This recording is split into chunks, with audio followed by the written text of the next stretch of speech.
Moved by Commissioner Nanda, seconded by Commissioner Herbert. All in favor? Aye. Opposed? Passes unanimously. We'll move on to the consent agenda. Item B.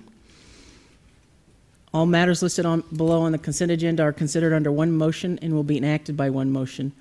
There will be no separate discussion on those items. If discussion is desired, that item will be removed from the consent agenda and will be considered separately. Members of the public wishing to speak to an item that has been pulled off the consent agenda will be limited to 3 minutes for comments. Is there any commissioner that would like to have anything pulled from the consent agenda? Okay, anybody from the public, would you like to have anything pulled from the consent agenda? Yes, my name is Smitty Belcher, and I'd like B6A pulled from the consent agenda. All right, we'll pull that and we'll get to that in just a minute, okay? Any other items from the public that they would like to see pulled from the consent agenda? Okay, I'll ask for a motion. Move to approve the consent agenda accepting B6A in all claims. Second. Motion by Commissioner Nanda, second by Commissioner Herbert. All in favor? Aye. Opposed? Passes unanimously.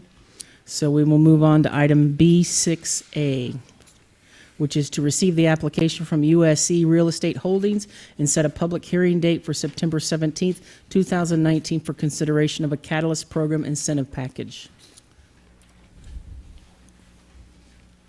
Thank you. I am Smitty Belcher, CEO and owner of P1 Group, a local Lawrence business. P1 has additional offices in Lenexa, St. Joe, Topeka, Wichita, and Las Vegas. Our roots date back to 1919. It's a very exciting year for us. We're celebrating 100 years in business. We employ approximately 1,500 associates. This includes office staff, warehouse staff, plumbers, pipe fitters, sheet metal workers, electricians, welders, teamsters, and millwrights, all union. I want to preface my comments by saying U.S. Engineering is a great organization and a great competitor. P1 competes with them on a daily basis, locally, regionally, and sometimes national level. I am a resident of Lawrence and have been for 35 years. I'm a board member of the Economic Development Council of Lawrence and Douglas County. What I'd like to discuss is this request that they have for the tax incentives, as I understand it, a 10-year, either a 50 to 70% if built silver lead, sales tax exemption on construction materials, and the 25 acres of land. I want to emphasize that all of my following comments are based on the assumption that tax incentives are to help provide jobs for Lawrence and Douglas County residents. I think it's important to first clarify that this will not be a typical manufacturing plant as was listed. U.S. Engineering, similar to P1 Group, fabricates sheet metal, plumbing, and piping assembles and modules to be installed on construction sites. The majority, if not all, of the 80 projected jobs will be filled by union members. As union contractors, both U.S. Engineering and P1 Group work with our labor partners to fill these positions. It's a requirement of the collective bargaining agreements to which we're both signatory and various other contractors are too. Given U.S. Engineering's signatory status, I question the reality of these 80 positions being new positions available to Lawrence and Douglas County residents.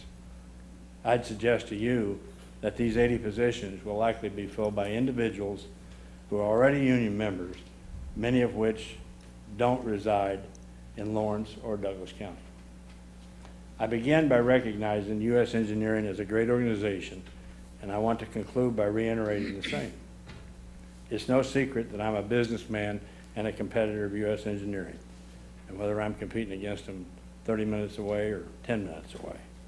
My previous comments and questions, however, are not that of a businessman per se, but rather that of a Lawrence and Douglas County taxpayer. Lawrence and Douglas County needs good employers, but I struggle to see how these incentives will benefit our residents with job creation, given the reasons previously stated. Smitty, your 3 minutes is up. 3 minutes, sorry. Thank you. So do we have the applicant here? Or Diane? Good evening, Mayor and Commissioners. I will say that Dan and Kurt Jensen are here this evening from Kessinger Hunter. They are representing the company, but the company representatives will actually be here at the meeting next week, provided that you take action on setting the public hearing date. So the action that's on your agenda this evening is simply receiving this application and then setting the public hearing date. I know the company was prepared to be here at the meeting next week in order to answer any questions about the project. That being said, Mr. Jensen may want to make some remarks, but I will just remind the commission that this is a catalyst application. With the catalyst application and with any of our other economic development incentives as they currently stand, there are no geographic limitations related to employment. The purpose of these programs is to create jobs and also create tax base. And I would point out that this particular Catalyst program application does far exceed the minimum limitations that are set with the program that you approved. Then that would be a 75,000 square foot building size for the Lawrence Venture Park site, and also a $5 million investment cap. This particular project would be a 100,000 square foot facility to start, growing to 150,000 square feet, and would be a $15 million project.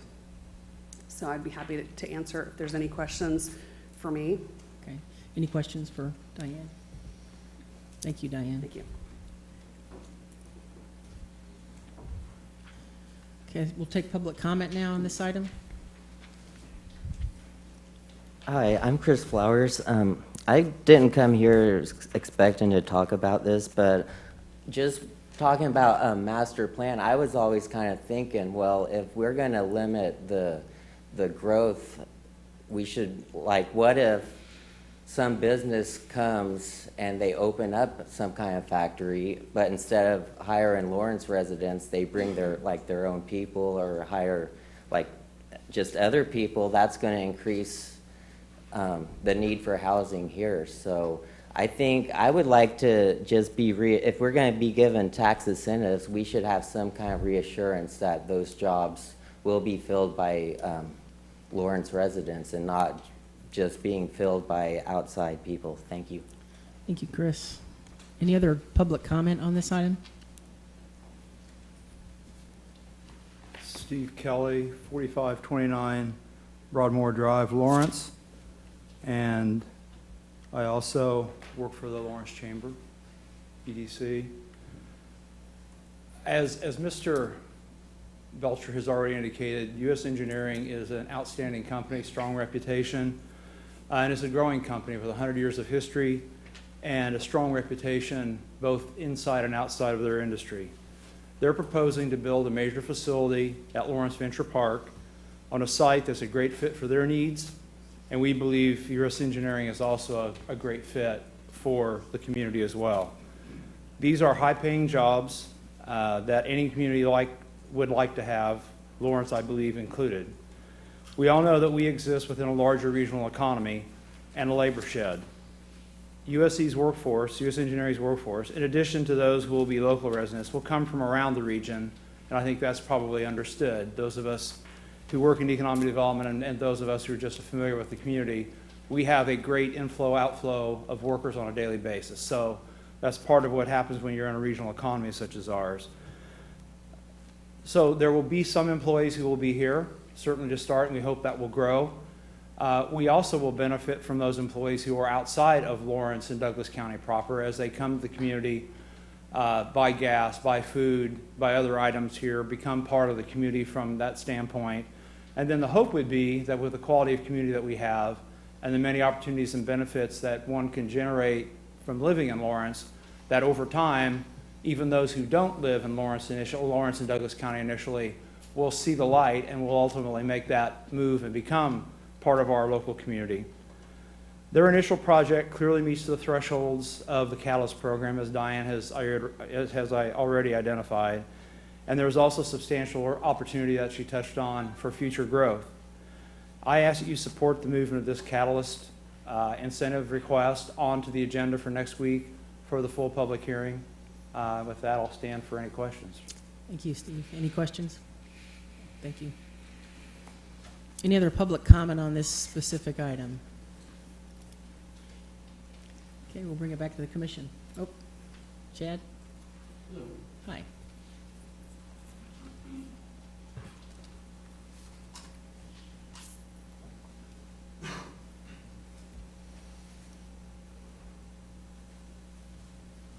My name's Chad Osdale. I work for MSO. I just wanted to come Chad, in and, Is this about the subject we're talking about right now, the U.S. Engineering nope. project? Okay, we're going to have general public comment in just a minute. Well, okay? I'm terribly sorry. That's I shall okay. wait. You're fine. We'll see you in a minute. Any other general public comment on this specific item? Yeah. Yeah. Okay, bring it back up here. Any I think ideas? it's appropriate to bring it back. I think, now the company knows that there's two concerns that people have, and hopefully they'll be ready to address them next week and can move forward. I think if it meets our minimum standards for the Catalyst program, it deserves a hearing. I agree. So at this point, I'm ready to go ahead and at least let it go through the process, which is important. Okay. I would move we receive the Catalyst application from U.S. Engineering Real Estate Holdings, LLC, set a public hearing date of September 17th, 2019 to consider participation in the Catalyst Incentive Program for construction of a new facility to be located on Block C, Lot 3 in Lawrence Venture Park. Second. Motion by Commissioner Herbert, a second by Commissioner Soden. All in favor? Aye. Aye. Opposed? Passes unanimously. All right, we're going to move on to general public comment. So the public is allowed to speak to any items or issues except those scheduled on the consent agenda or the regular agenda portions of the agenda, after first being recognized by the mayor.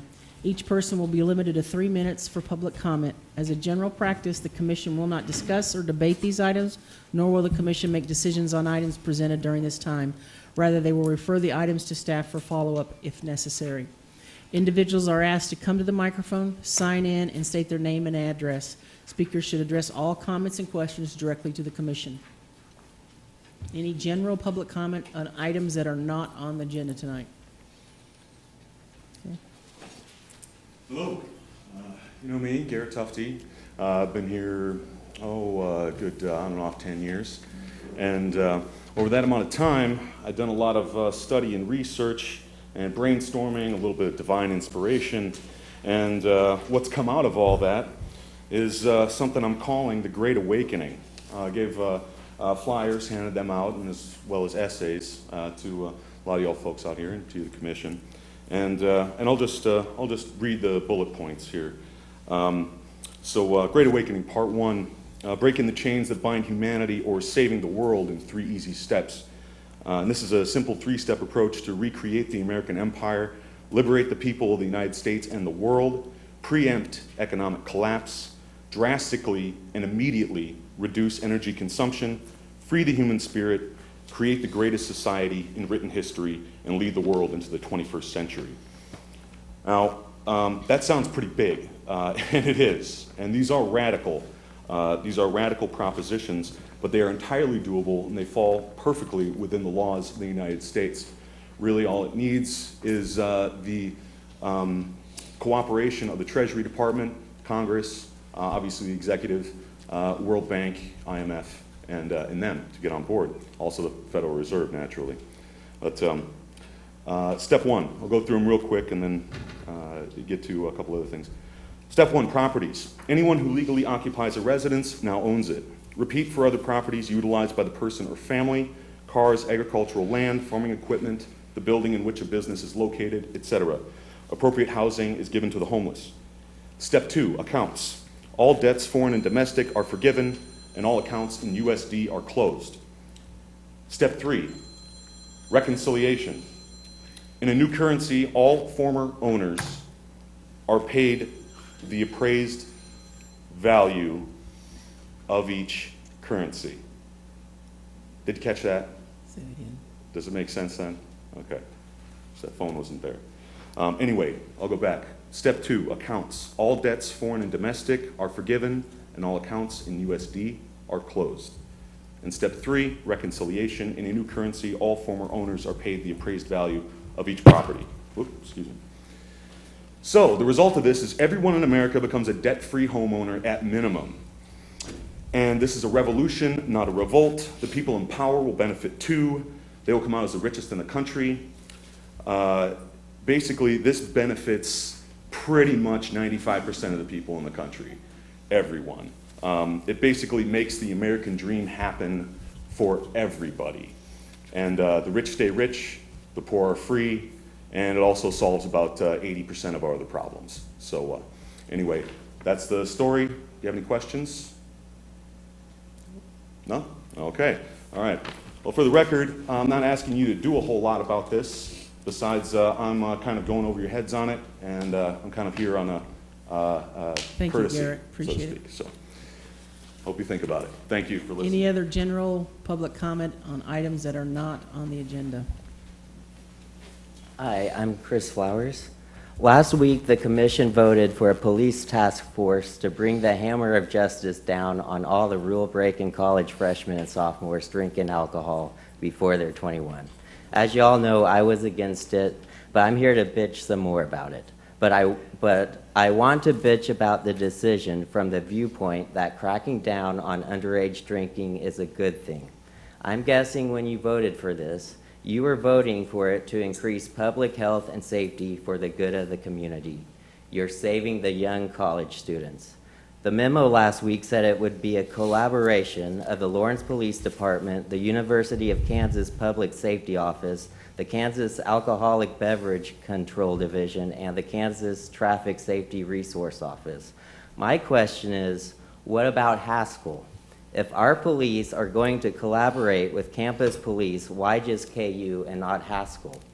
Now, I don't know the full details about all of this. Maybe Haskell was asked but declined, but the memo didn't say anything about Haskell even being asked, so I'm guessing, as things often are when it comes to Haskell, they were just ignored. My problem is this: if we're going to do things to better the health of college-age students, shouldn't we include both colleges and not just one? The recent county health report has shown there is disparity in health between whites and people of color. Newsflash, rumor has it Haskell has a larger than average amount of Native Americans compared to KU. I guess what I'm asking the commission is this: do a better job when it comes to thinking about Haskell students. Next time there is something being planned to better the health of the community that involves the city working with KU, I think the city should ask, what about Haskell? And then also, on my way here, on 21st and Naismith, I think it looked like there was someone doing traffic counts, and I'm just wondering, is the traffic count directly related to all the road construction? Because if it's not, what's the purpose of doing a traffic count when the reason I'm going on the street is because the detour took me there? Because I would have gone up to 19th Street, but it was closed to through traffic. So I think if that's just a traffic count without taking into account there's road construction going on, it's just going to be useless data. Thank you. Chris? Any other general public comment? Can I respond to Chris? Because I actually looked into it last week when you brought it up, and was informed by Haskell University that in 1969, President Lyndon Johnson signed a formal document giving Lawrence Police Department and Douglas County Sheriff's Office full jurisdiction over federal property that's Haskell University, because Haskell does not have its own security force, which is why we can't partner with a security force that doesn't exist.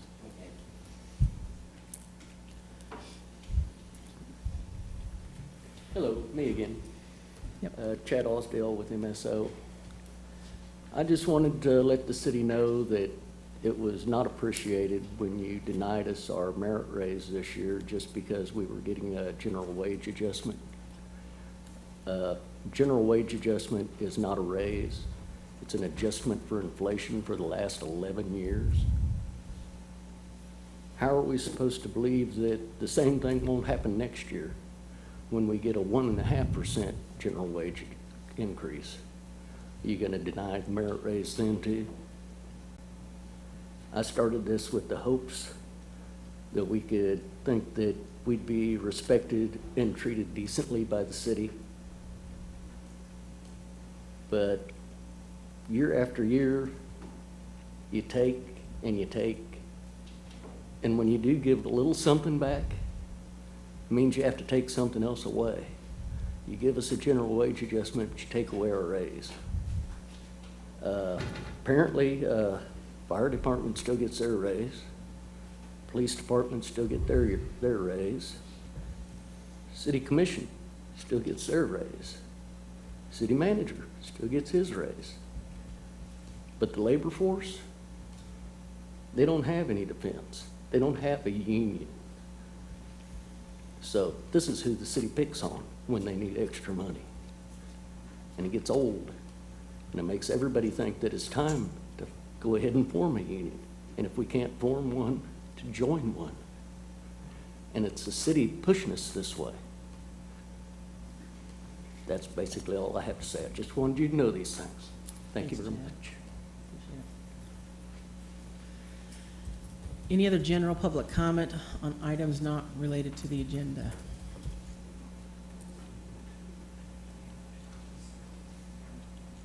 I think somebody said Dennis coming. Are you coming up to speak, Dennis? Oh, you're not, okay. All right, then we're done with general public comment. I have a comment.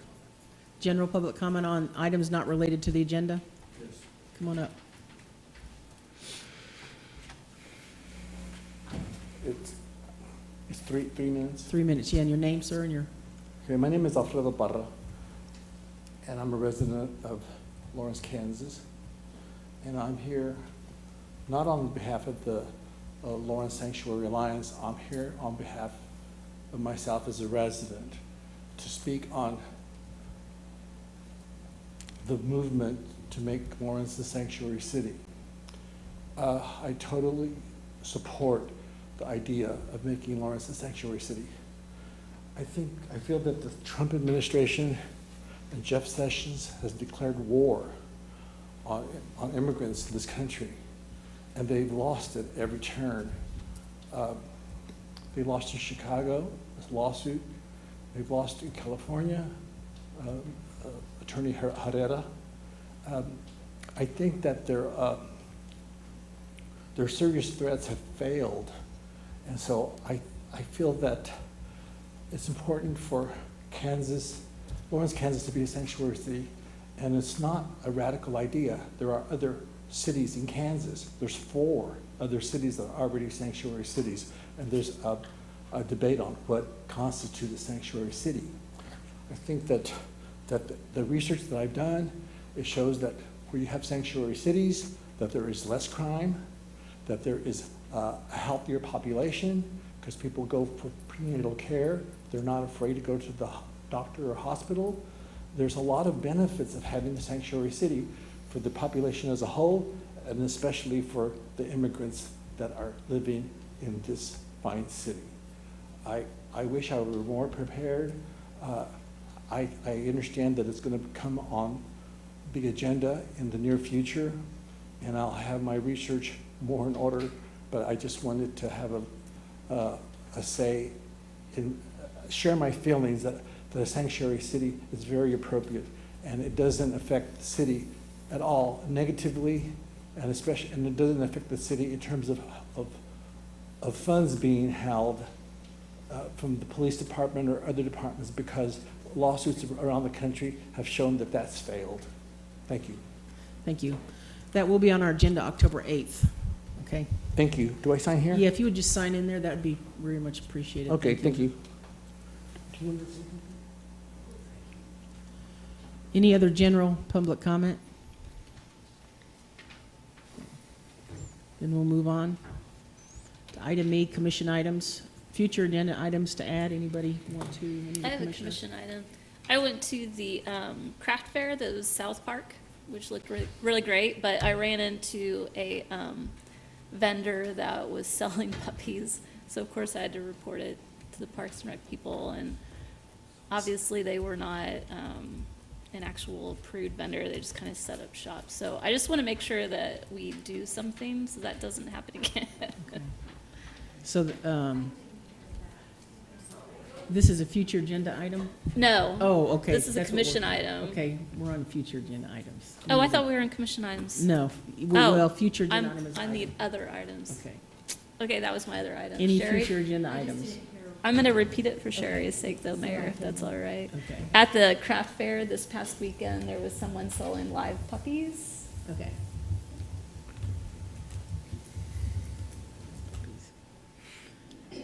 So no future agenda items at this time? Okay, how about item number 2, future work sessions? Anybody? Okay, now item 3, other item. I was just saying it so for Craig's sake, he can look into it and, you know, to be able to be a dealer of puppies, more than just, you know, your dog might have like puppies and more than that, to like set up shop somewhere, you actually have to have a license from the state, I think. And, you know, there's a lot of rules against that. So I found it very upsetting as an animal person, obviously. And just want to make sure it doesn't happen again. Okay, thanks, thank you. Any other items, miscellaneous commission items? Okay, we'll move on to the calendar, our meeting list. Anything anybody wants to add? I believe there's 3 of us going to the Tennis to Homeowners event this weekend. Yeah, I was going to bring that up. I think it's on the 14th, it's not on the calendar yet.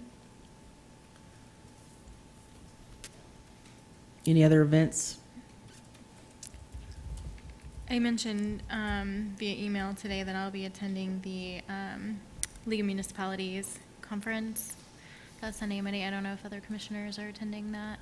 Is that in October? Yes. Yeah, 10th or something, 10th, 12th. No, I won't be, I'll be out of town. Oh, it's already on the calendar Yeah. anyway. It's on my calendar. Okay, any other calendar items? Nope. All right, adjourn our regular meeting. Move to adjourn? Second.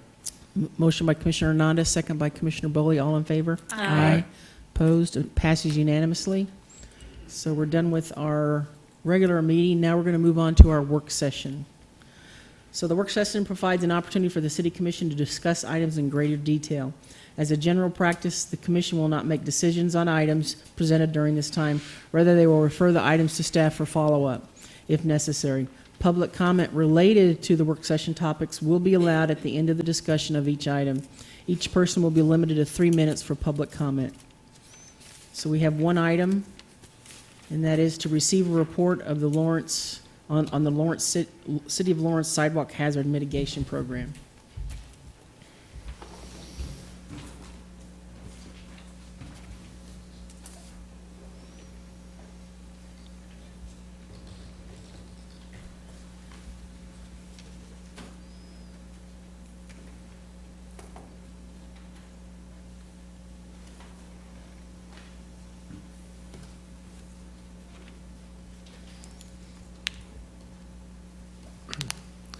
Good evening, Mayor and Commissioners. Brandon McGuire, Assistant to the City Manager, for the record.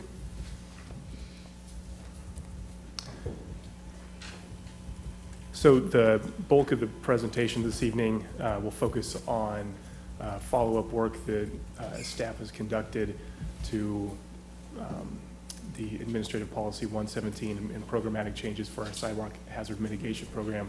And that dates back to our last discussion at the June 4th City Commission meeting. I wanted to start, though, with a brief update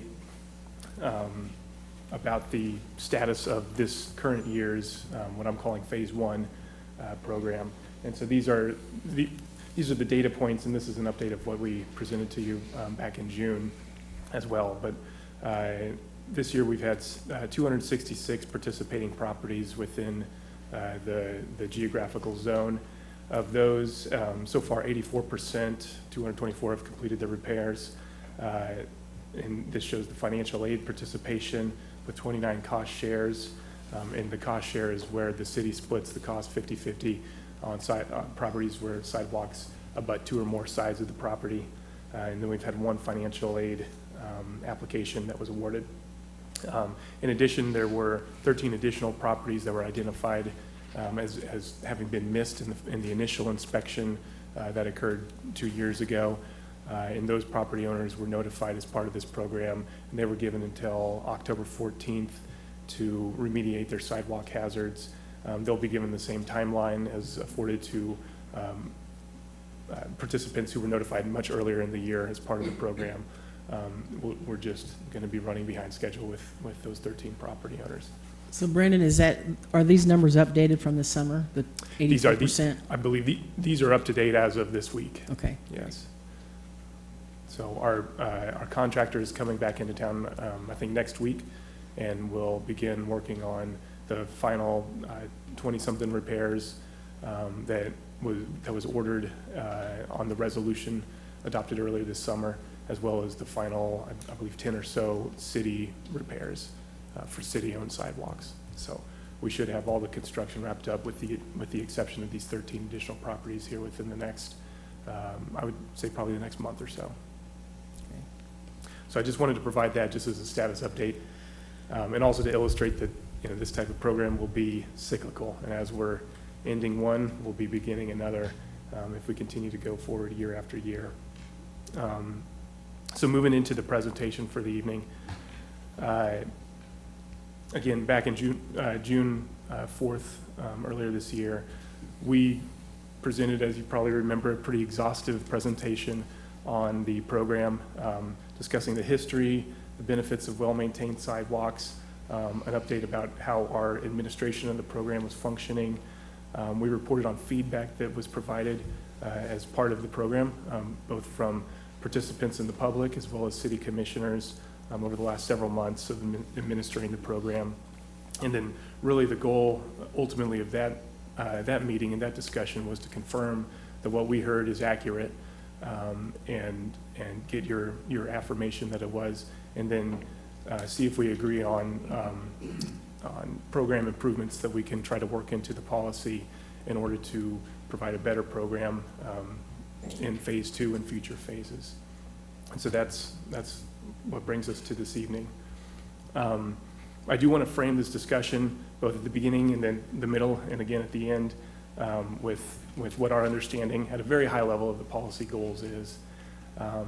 The first goal is to work within the existing legal framework, city code, state statute, and then specifically to tonight's presentation and the program improvements to work within the framework or build on what we have in AP 117. That's the administrative policy. And then another goal is to expediently repair existing sidewalk hazards.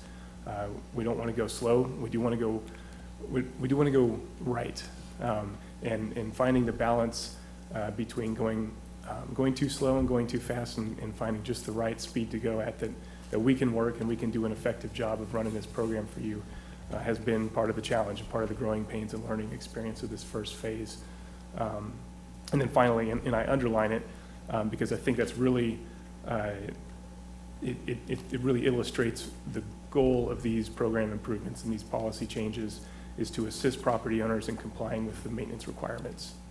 So that is the framework that we've been working in on these policy improvements, as well on the first take with the policy. So lessons from phase 1. Again, if anybody's looking for an exhaustive presentation on our laundry list of issues that we need to improve on, a lot of that is documented in that June 4th presentation, and I would refer anybody watching at home or in the audience to refer to that.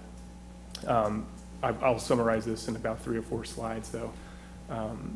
So the program as it stands and the policy, I think in our attempt to be very accommodating to property owners and to help them comply with their maintenance obligations, we ended up creating a lot of complication, and it was unnecessary complication. And so first of all, you start with a program that provides multiple options for repair. Those being to self-repair. It's a good option, but anybody who's going to self-perform their repairs must have the ability, the technical capability, the tools, the equipment, the materials to be able to meet the city's standards and specifications, which are fairly specific about sidewalk conditions. And so that takes a certain level of competence technically. The second option for property owners to repair is to piggyback off the city's contract. So we did extend We extended the pricing that was offered to the city, and the way that we did that was by bidding out the known hazards that the city was responsible for fixing. So it's primarily the hazards that were adjacent to city-owned properties or that were our multi-use paths. And so we put that bid package together, we put it out to market, we got the $7 a square foot cost, and we extended that and required the contractor to guarantee that pricing for any property owner within the district who wanted to use that contract. In theory, that's good, but then when you extend that to 226 properties here in this first district, and obviously scaling up in the future as we get into more complex neighborhoods, that becomes very challenging from a customer service, communication, scheduling standpoint. So again, I think another good intention that didn't work out quite as we had hoped. Hey, Brandon, real Yes. quick question. On item number 1, there's self-performed repair. It was my understanding that the city did not want people to repair. In fact, that was one of the questions in the frequently asked questions about, can you do your own repair? And it said generally no. That's my next slide. Okay. And then finally, the city to perform the repair. Okay, Again, thank that's you. the easiest option, as the mayor points out. But typical of our processes, and when we do an assessment or a public improvement project do an assessment, we charge a 10% administrative fee. That's typical practice. The city incurs considerable legal fees, staff costs, as well as tech support fees for our software systems to be able to organize all of that work. So it's common practice for us to charge a 10% administrative fee, but obviously then that disincentivizes somebody from taking the easiest option. So what we ended up with is a program or a policy that encouraged property owners to repair through their own methods, either through a contractor or on their own, actually, and not go with the city.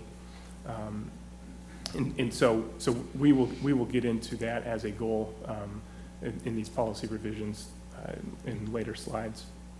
One of the other issues and the other lessons was that our inspection criteria was not as clearly described as we needed it to be.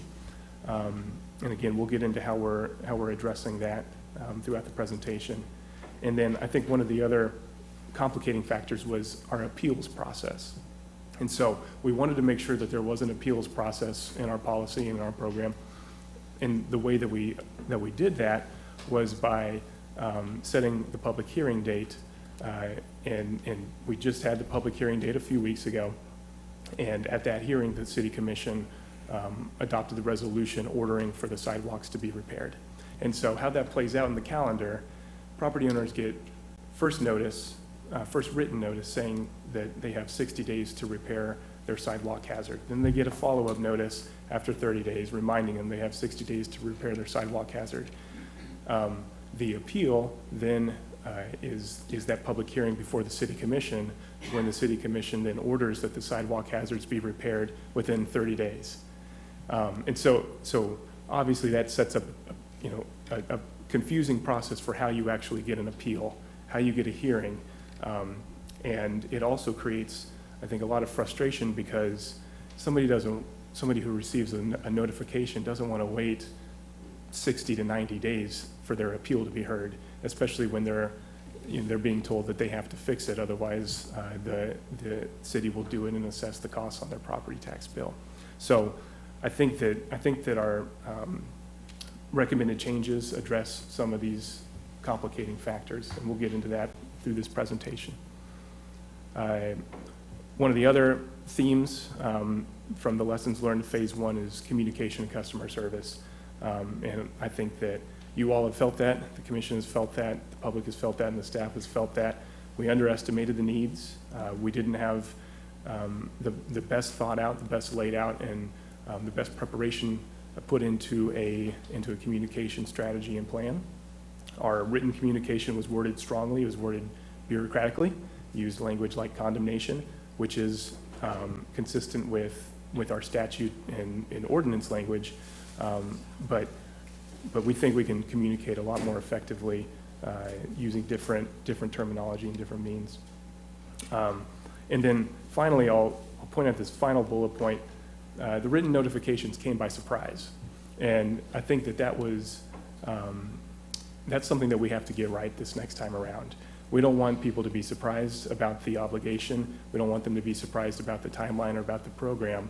And we have a model, and we actually have been looking at our EcoFlow program, which is our inflow and infiltration program to try to remediate I&I in our sanitary sewer system. We actually go into people's homes, we conduct inspections of their plumbing systems, and we remediate cross-connection points where we have clean water going into the sanitary sewer system. It's a very personal thing when the city comes knocking on your door and asking if they can go and inspect the interior of your home. And I think that we've got a good model and a good proof of concept for how to better communicate with participants in those programs, and we've tried to apply that to some of these program changes. And then finally, and this is more just personal for the city staff, I think, but our own internal support systems. This is a complicated program, and we want to perform at the highest level that we can accomplish. And to do that, we really do need to, and we have taken a hard look at our data systems, our management systems, our processes, how we communicate with our own staff and train them up, so that when a participant calls the city or calls the municipal services department, they're not dependent on one person to be able to answer their questions. And so these are things that we're cognizant of, and we're still working on for this phase two, this next phase of the program. But it's certainly a lesson that we took away from the first attempt. So before I go into our goals for phase two and how we are going to accomplish those, are there any questions about our lessons learned or takeaways? Okay. When the city does, I guess this is more of a how did we do it before versus how are we planning to do it in the future question, but when the city does these initial inspections to determine what sections of sidewalk are flawed or need to be condemned, Right.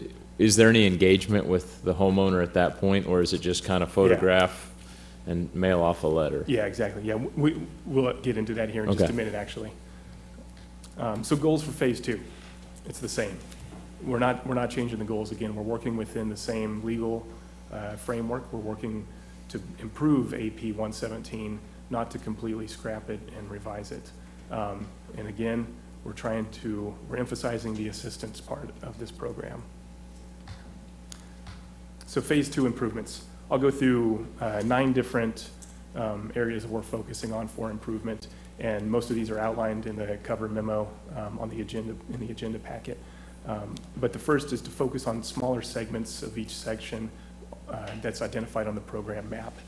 I know that seems to fly in the face of going expediently through the community, but we really do need to scale back and make sure that we vet our systems, vet our processes, and develop a good proof of concept and demonstrate success before we start biting off another segment that's going to result in hundreds and thousands of properties that are going to participate in 1 year.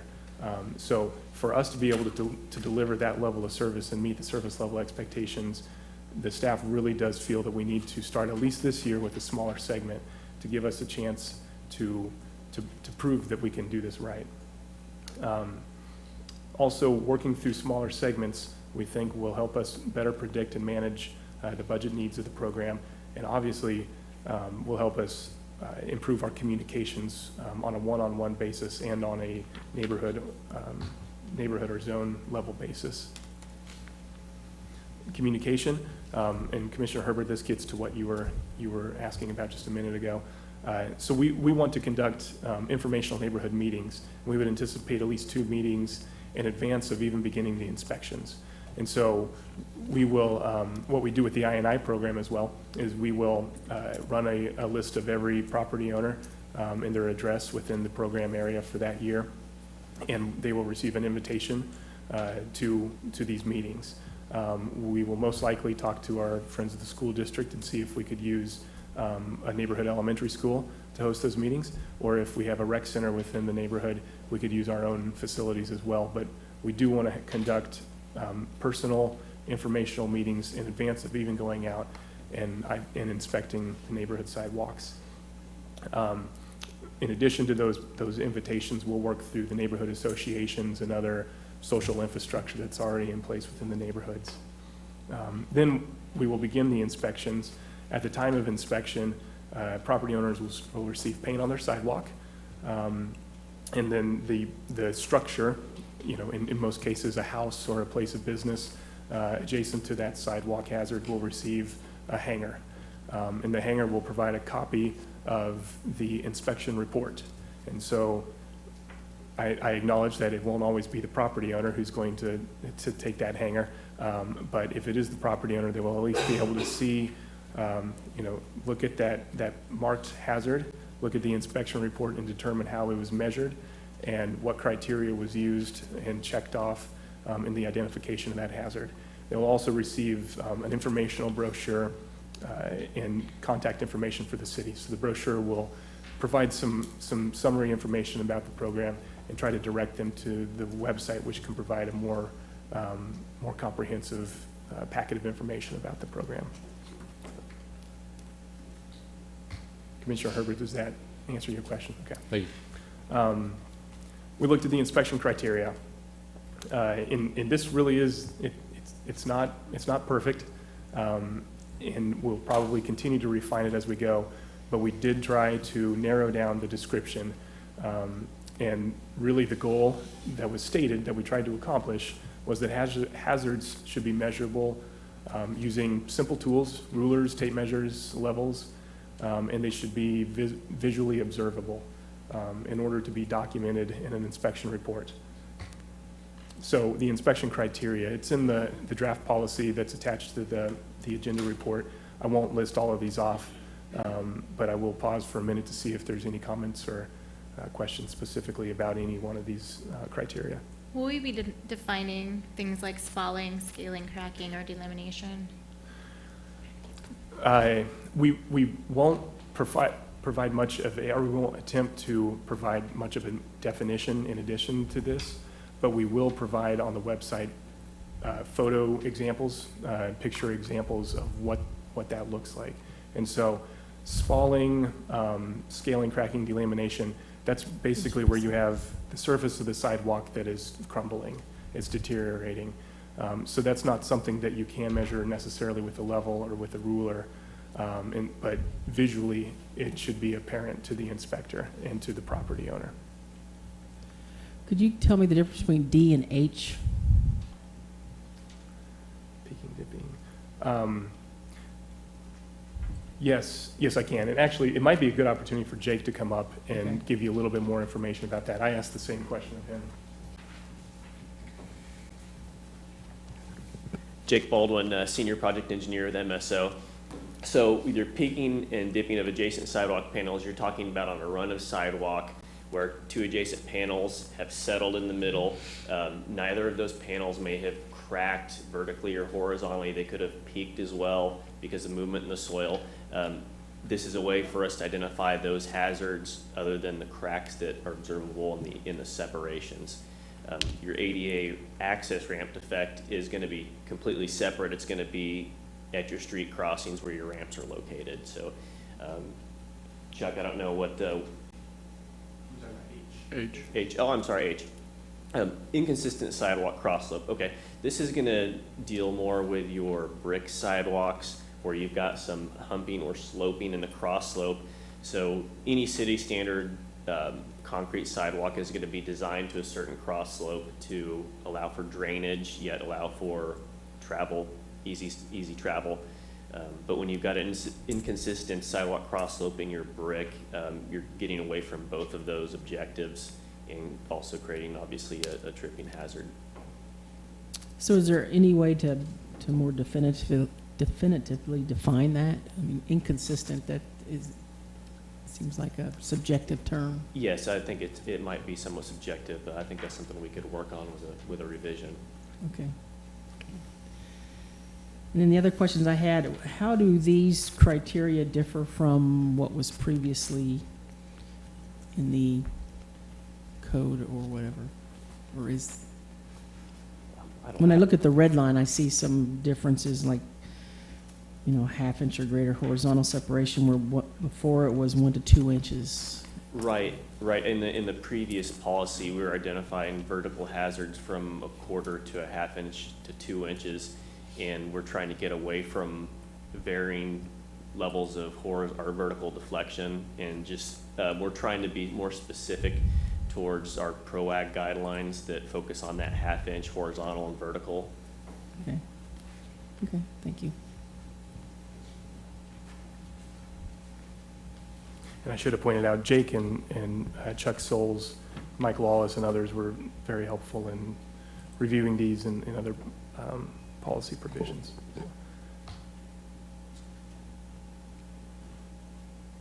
Other areas for program improvements, the notification to property owners. Again, there's going to be the pre-inspection neighborhood meetings, the door hangers with the inspection report. But then we get into the written notification, the mail notification process. And so the first written notice will be mailed no later than January 1st. We hope that we'll be ahead of that timeline, but we're bounding ourselves to that timeline in order to make the rest of the timeline throughout the annual program line up. And it's described here and in the memo what will be provided in that mailed notice. The second notice is just a reminder, and it will be mailed February 1st. Time to repair. The property owners will have until the last day of April to repair the hazards. So the thought is, again, one of the goals of these changes is to move property owners, especially all those residential property owners, to have the city perform the repairs. The folks who are going to be self-performing the repairs are most likely going to be people who have that capability, either in a corporation or in their own skill set. You know, if they work in the trades, they're going to be able to do that on their own. And this timeline, we think, will give them 2 months of planning, or if they want to line up a contractor, 2 months to do that, and then 2 months of weather that can accommodate construction of concrete. And so that would be obviously March and April. By the end of April, the hazards that aren't repaired and accepted and inspected and accepted by the city, at that point, the city will then take over the process to perform those repairs. Brandon, are there Yes. concerns with having most of these repairs have to be done in winter? I think in January and February, you're probably not going to see a lot of concrete going down. Once you get to March and April, I think those property owners who have the ability to do it themselves, in the contractor, or in the property owners who can schedule contractors, they're going to be able to get it done. We have a pretty good level of confidence. When do you see yourselves doing those assessments of the sidewalks? The inspections? Yeah. The inspections will be performed in the fall, in advance of that January 1st, first written notice. Okay. Is it- So again, the goal is to get most of the property owners, the majority of the property owners, to let the city perform the work. And we think that the timeline allows for that. Sixth improvement is repairs performed by the city. So the city will prepare the bid package, will conduct a pre-bid meeting with qualified contractors, and that is, I think, a key component in this program improvement that did not exist or did not happen with the first round. The first round, like I said earlier, the city put out a bid package with its known hazards, the hazards that it was known to be responsible for. And so we did that in order to guarantee pricing, so that if property owners wanted to try to solicit the work of that contractor, they could do so at a guaranteed price. But I think part of the challenge of that is the contractor didn't have the full scope of work, full scope of responsibility, and we didn't have a chance to sit down with all of that data, with all of those hazards and locations, and be able to really work with the contractor before even soliciting bids to make sure that we've got a package and a program, and they've got the information they need to be able to run a good service. So this pre-bid meeting and being able to package the vast majority of these hazard repairs into this one contract and this one solicitation, I think will add a lot of value to this program. Plus, property owners will receive the benefit of favorable pricing that really only the city would be able to get. And it, again, it spares each property owner from having to go out and try many times in vain to actually get a contractor to come out and quote them the work. And then finally, the city will provide all of the contract management support for the program. In terms of how property owners will pay, like I said, the city, or the owners will receive the city's bid price, and then following the work, we anticipate coming back to the city commission sometime in December with a final tally of the costs. So that way you can, or the commission can adopt an ordinance that enables us to assess the cost to the property tax bill, to be recuperated by the property tax bill. We want to do that in December, and that will allow us to provide a bill immediately after that ordinance takes effect to each of the property owners. And they'll have roughly 7 months to prepay that assessment, to prepay that bill. The reason why we say 7 months is because the tax rolls are certified the second half of August every year in Kansas. And so they will have until the end of July to pay that assessment. It's just over 7 months. If they don't do it in 7 months, then we will place whatever remaining balance is left on the tax bill, and then they'll have 4 years to pay that off through their tax bill. One of the key changes is that we will not be assessing an overhead percentage cost to these bills. We think that it's appropriate for the city to budget for the staff costs and the administrative costs and overhead costs to provide this program. And we want, again, to incentivize property owners to use the city and have the city perform the work.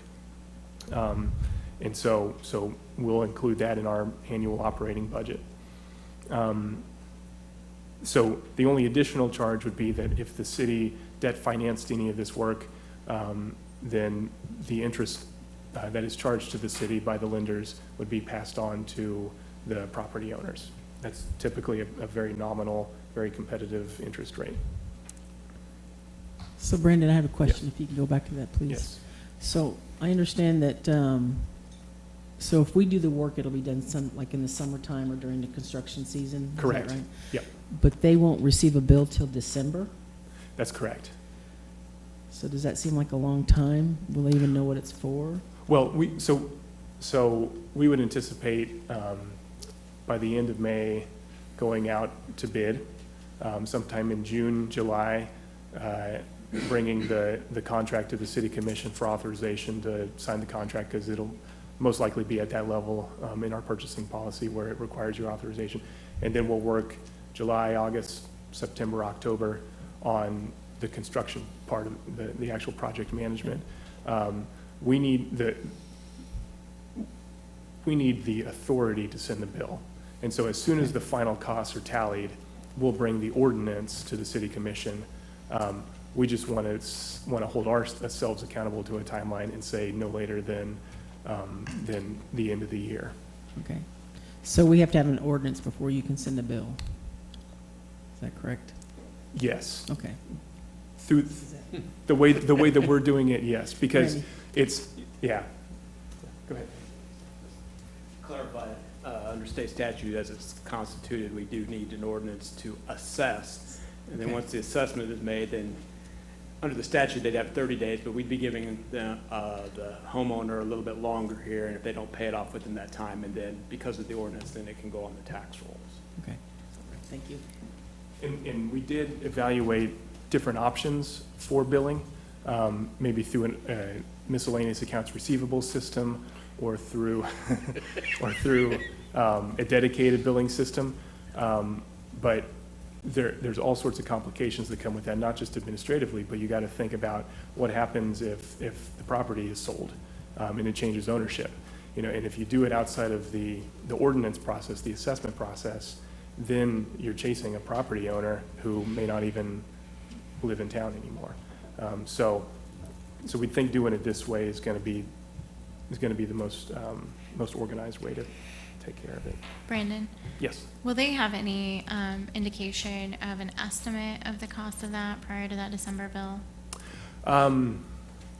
We will indicate the quantities, and we'll communicate about previous experience in the market. But we won't be providing like an engineer's cost estimate. And I mean, to be honest, until we get the actual bid, the city won't know the cost. So, Could we try to find some kind of guaranteed maximum cost per square foot or something like that?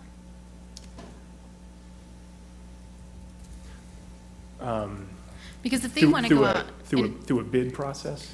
something, because if they want to, in that meantime, you know, if they have January 1st, you have 60 days by the end of February, or they'll get the assessments, then they'll have the 60 days.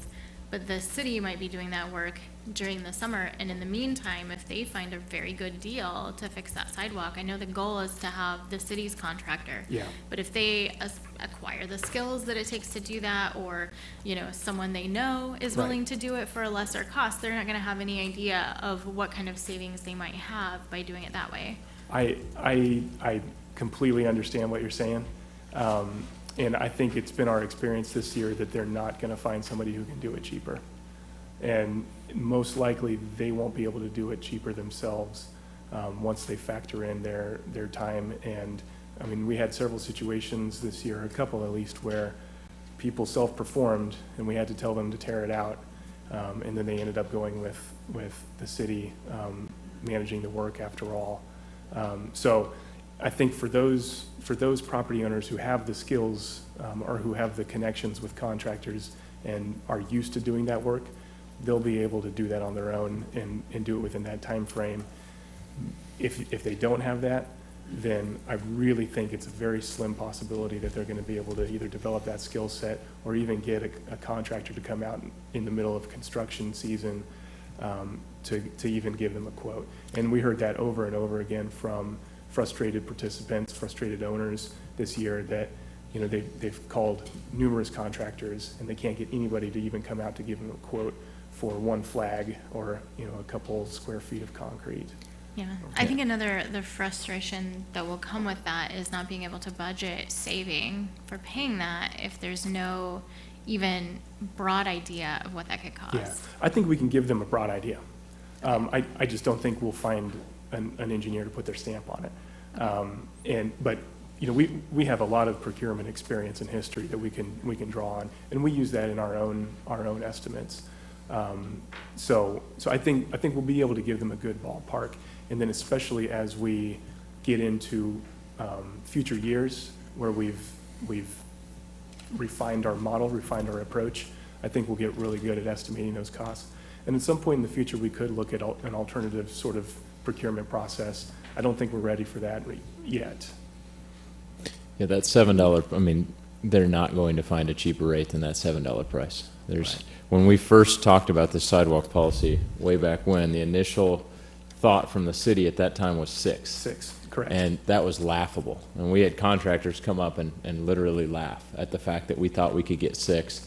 One of the gentlemen that spoke in public comment is a concrete contractor, and I spoke to him not so long ago, and his quote to me was, "I have no idea how they're making any money at $7. That's not a profit margin that exists." So I mean, I don't know how you relay that to the public, but they are literally not going to find someone to beat $7. It's Right. not going to happen. Right. And we do a lot of flat work, a lot of concrete Yeah. work. Parks and Rec does a bid every couple of years, so that they have an on-call concrete contractor for all the sidewalks that they maintain. And it's a pretty consistent range around that $7 a square. Has the city considered hiring folks to specifically do this work?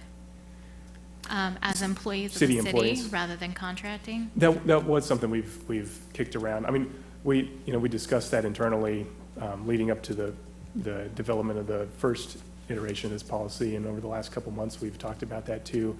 You know, by the time you add city personnel, vehicles, equipment, materials, all those costs, I think you have you you work yourself into a permanent cost structure, and the overhead of that is completely, it's completely absorbed by the project budget. I think a contractor works more efficiently. A contractor's not a permanent city employee, and so we're not paying 12 months out of the year for 4 months worth of work.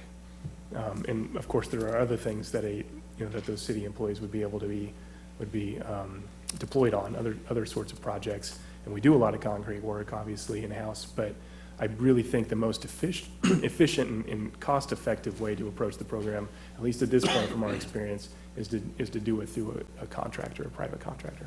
Okay. Yeah. Yeah, one thing I think we need to remember on this is that what the city will do is complete tear-outs and redo. Correct. This has nothing to do with, if a crack needs to be sealed and it meets the minimum guidelines, or any sort of shaving of the concrete. The city will not do any of that. That's correct, yeah. When you're dealing with 4-inch concrete, in a lot of cases, some of it may be less than 4 inches as it deteriorates over the decades. When you start doing work like grinding down, a lot of times what you're going to find is that's not going to be a permanent fix. And you're actually going to compromise the integrity of the concrete. You might compromise the grade and actually end up making the problem worse. Or you might just break off the flag. But it can be done. We do it all, the city does it all the time. It can be done. I wouldn't say the city does it all the time, but we do rent a grinder from time to time if we have small isolated segments, especially along our rec pads where we're dealing with 6-inch concrete. Right in front of City Hall. We have Yeah. ground concrete all Is over the that, place. is that 4-inch or is that 6-inch out there? I am not sure if that's 4 or 6. I don't know. City Hall trivia. Yeah. Yeah, I see it on school district areas too. I would just say in our discussions, internally at least, the various methods aren't going to provide much, if any, of a cost benefit compared to just a tear out and replacement. But a property owner could take that. If they wish to perform the work themselves. Correct. Yeah, as long as it's performed to city standards, which does allow for grouting Okay. and grinding and other means. Okay, just want to make sure that's clear. Okay, Yeah. thank you. So the financial assistance portion of the program and the policy are left unchanged. So this includes the 100% income-based assistance program and the 50/50 burden-based program. And then the last improvement is an appeal, an administrative appeal. And so under the current policy, the city manager will appoint an appeal officer, under the proposed policy, the manager will appoint an appeal officer. And I stated 20 days in your agenda report, and I think even in the draft of the policy. We want to line up the appeal process with the 7-day-a-week schedule. And so we would actually recommend an appeal timeline, or notification timeline to submit an appeal within 21 days from the post date of the first mailed notice. Typically, we do that on a 14-day schedule, but we wanted to give people the benefit, especially since we're sending out notices likely around the holidays. We wanted to give them a little bit more time for the mail to get through and for them to get that mail, so we extended that to 21 days. And then upon receipt, the appeal officer will give their best effort to hear the appeal and decide the appeal within 14 days of receipt, or the earliest possible date. So I do want to be clear that takes the appeal process from the city commission level through that resolution, and we referred to that as the condemnation resolution this last go round. But it takes it out of that process and makes it an appeal process, which we think will be able to be more responsive and more timely with hearing appeals. So the appeal officer is appointed by the city manager, so is that going to be a person in the MSO, or is it going to go right back to the department, or? We have yet to authorize the policy and enact it, but in our discussions, we think it needs to be somebody outside of the municipal services department. Okay. We do have other building and trades codes officials in Scott's department that we may be able to draw on. Or we could send somebody to some basic training and make sure, and we have an employee who can provide an objective appeal hearing and has the training to be able to make those measurements and determinations. And we've thought about outsourcing that also, paying for a third party to appeal. But, if the city's the one paying the bill, then that could be subjective also. So that's the end of my presentation. I just wanted to do a check back with the commission, check our assumptions, and try to frame your discussion this evening, if there's any further discussion that you would like to engage in. And so a few ideas that we're looking for your feedback on, again, are that assumption that we are still operating on the goal of working within our existing legal framework, our existing policy framework. We're trying to build on AP 117. We're not trying to scrap it. We're not trying to rewrite the code. And there are reasons for doing that, and quite a bit of documented history of discussions of that related to liability, also related to duty of care. And we think that the city's duty of care, if we were to change to a city-owned maintenance policy, would be substantial from a financial standpoint. And so I just wanted to check that assumption, that that's the direction we're going with these changes and with this iteration of the program. We also wanted to, again, just make sure that the changes that we presented are consistent and are responsive with the feedback that we've heard throughout the last several months. And then finally, I think it's really important as we go into the next phase of this program to understand how we want to measure it.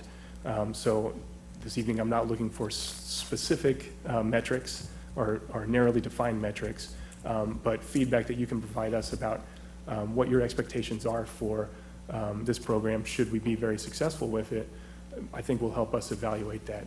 And one of the statements I made, I think the last time we came up, is that's not a conversation we had before we went into program implementation last time. And folks told us how we should, or how they were measuring the performance of the program, and it wasn't satisfactory. So I think any feedback you can give and any vision you can give for the results will help us to be able to better articulate how we measure it. So that's my presentation.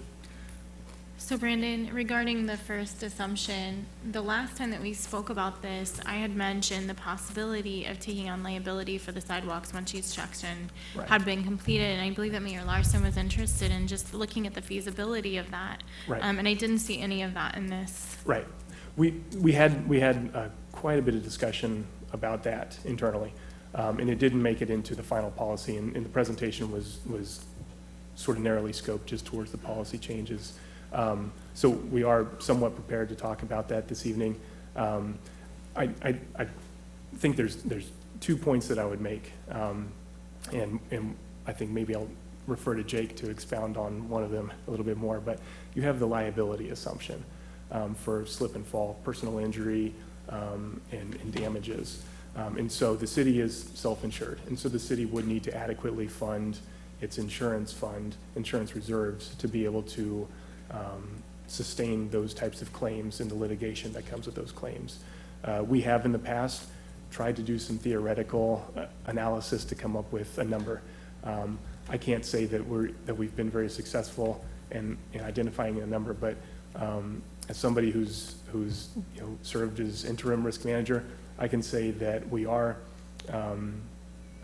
we should probably fund it at the tune of a few $1 million. And just make sure that we have that in reserve. That's just good practice for a self-insured entity. So there's that issue, the liability issue. The other issue, well, I would say really there's 2 other issues, so 3 in total, revolve around this issue that we've discussed in the past of our sidewalk gaps. And so this is a map. And this is from 2014. I believe this was included in the pedestrian bicycle issues task force report, or at least we reviewed it with them during their work. And I'm not putting this up there so that anybody can really get any very specific detailed information, but just for reference, this is a list, at least back in 2014, of all of the sidewalk gaps within the city, where sidewalks don't exist.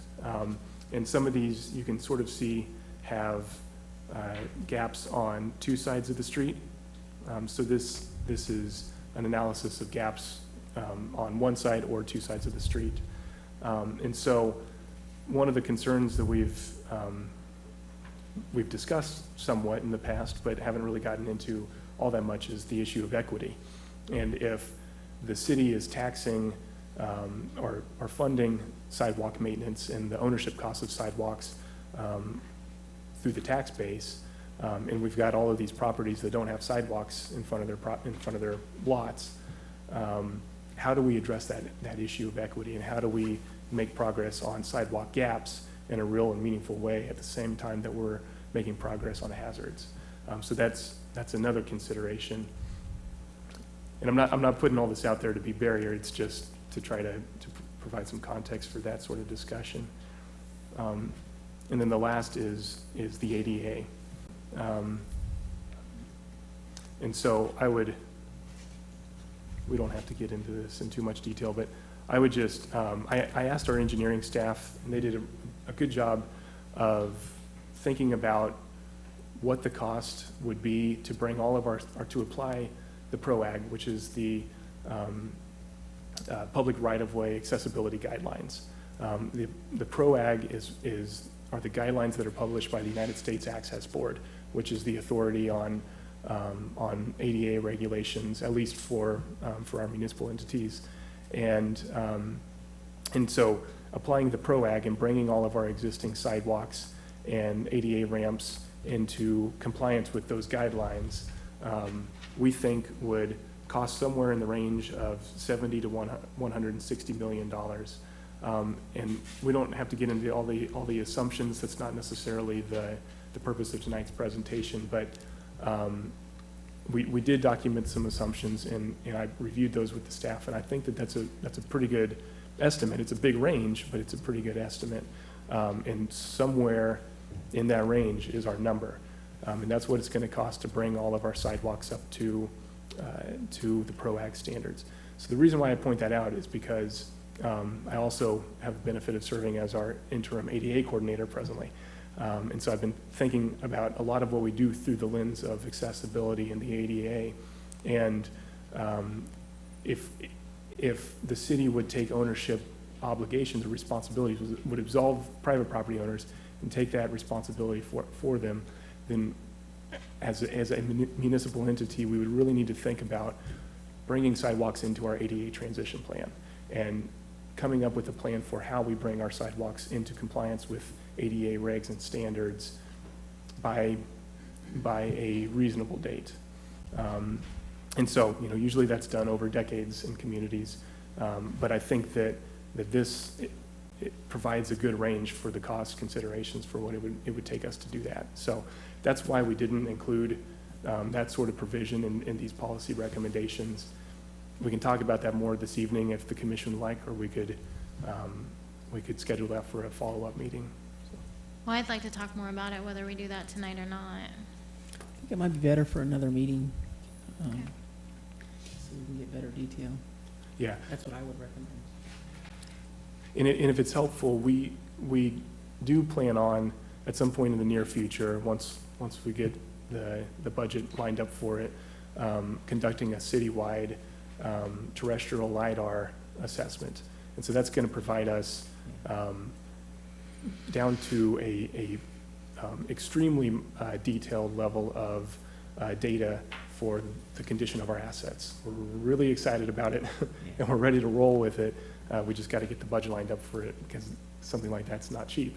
But we think once we have that data, it will help us provide a much better informed discussion about what it would mean and what it would take for the city to absolve property owners of that liability. And again, I want to be clear that it's a very phased approach as we go through these sections. So if we don't assess that within the next few years, then we're already losing ground on that opportunity. So I'm not meaning Right. invest $170 million necessarily immediately into that. But, you know, particularly if we're taking this in even smaller sections, I think that if it's feasible to do that in a segmented way, then it's a real opportunity not only for property owners, but also for the city to take on well-maintained existing sidewalks, as well as create a plan that can be very long-term to close those sidewalk gaps. Right.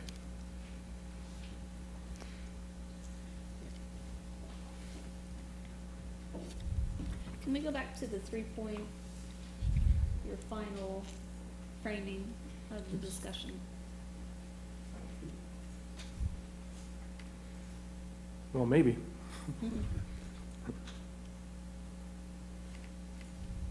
There we go.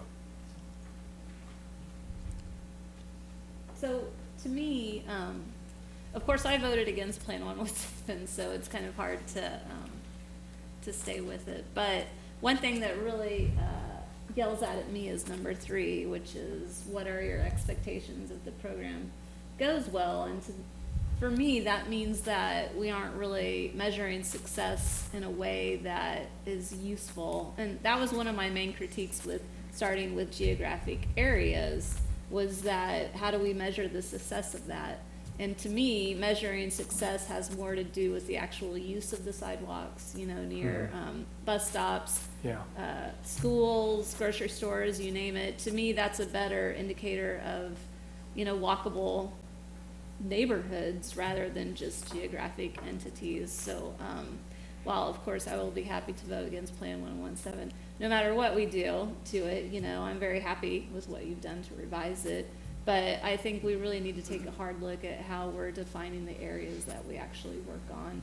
And I'm also changing topics a little bit.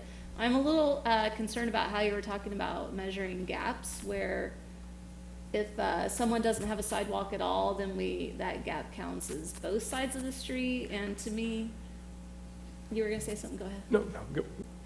Well, to me, that seems very aspirational to work on having sidewalks on both sides of the street, when of course we have, you know, like Castle is one of the big blooming ones where they don't have sidewalks at all. So to me, just getting, you know, one side of the street with a sidewalk is something that's a good step to one day having, you know, sidewalks on both sides of the street. Right. So I want to be really careful about so I'm glad you pointed out that the maps count as both sides of the street.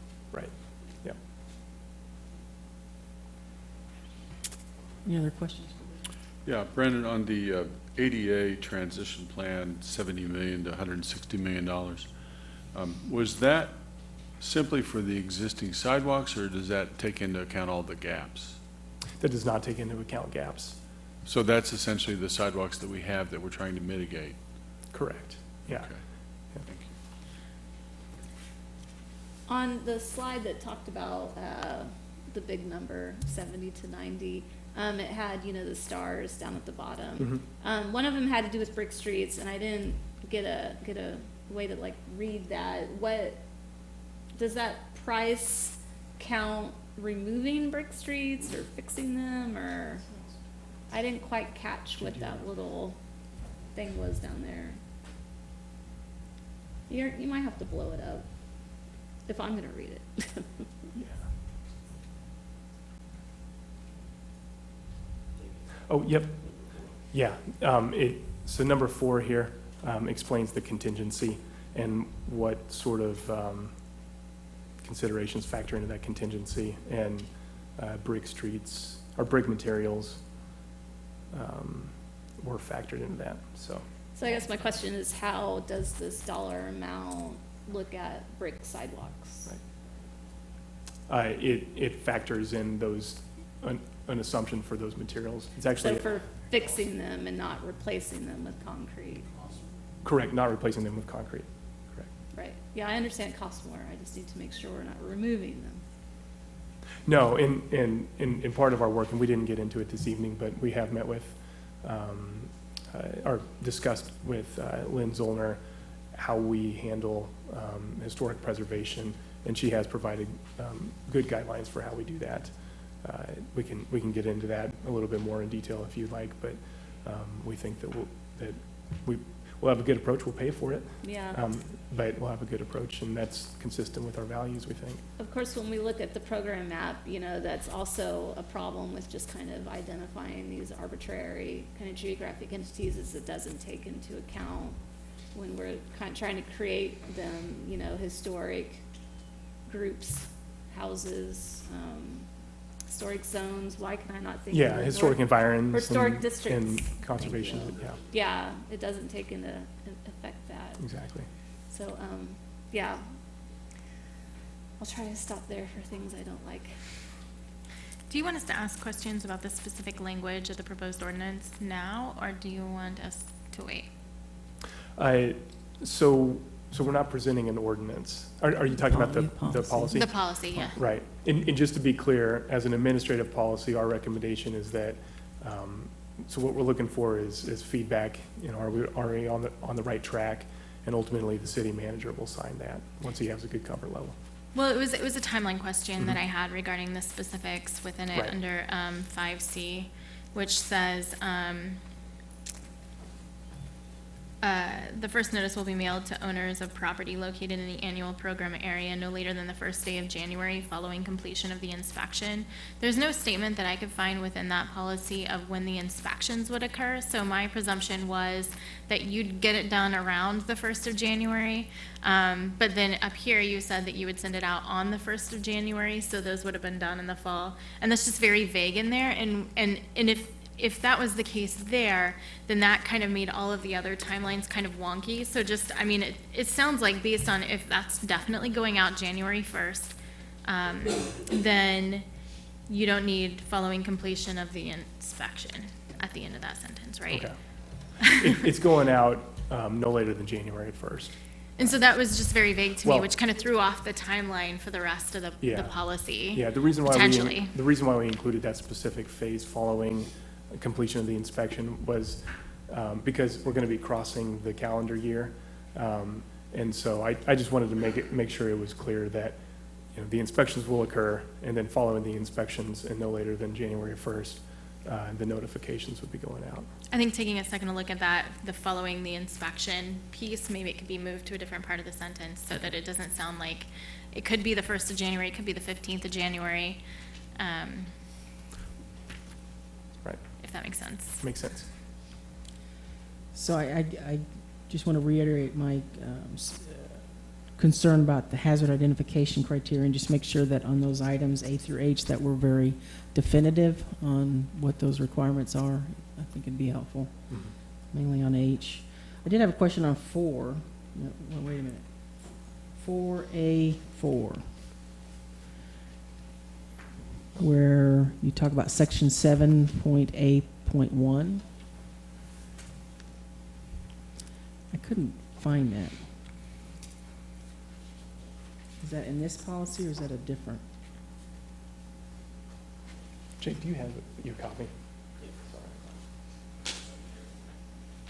Did I just miss it? It may have been a bad reference. It was one of the redlined items. Do you understand the question? Sorry. Yeah, that reference goes to 7A, the cost sharing program, and what is required of the property owner to qualify for the cost sharing, and those are the two existing points we had previously. Is that in this document? Yes, page 5, Page 5?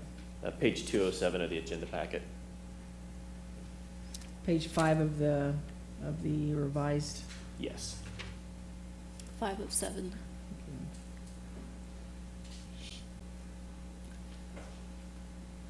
And that's 7.A.1? I'm missing it. Yes, on page 207 of the agenda packet, which is page 5 of the proposed revisions. Is that in the redlined proposal, or?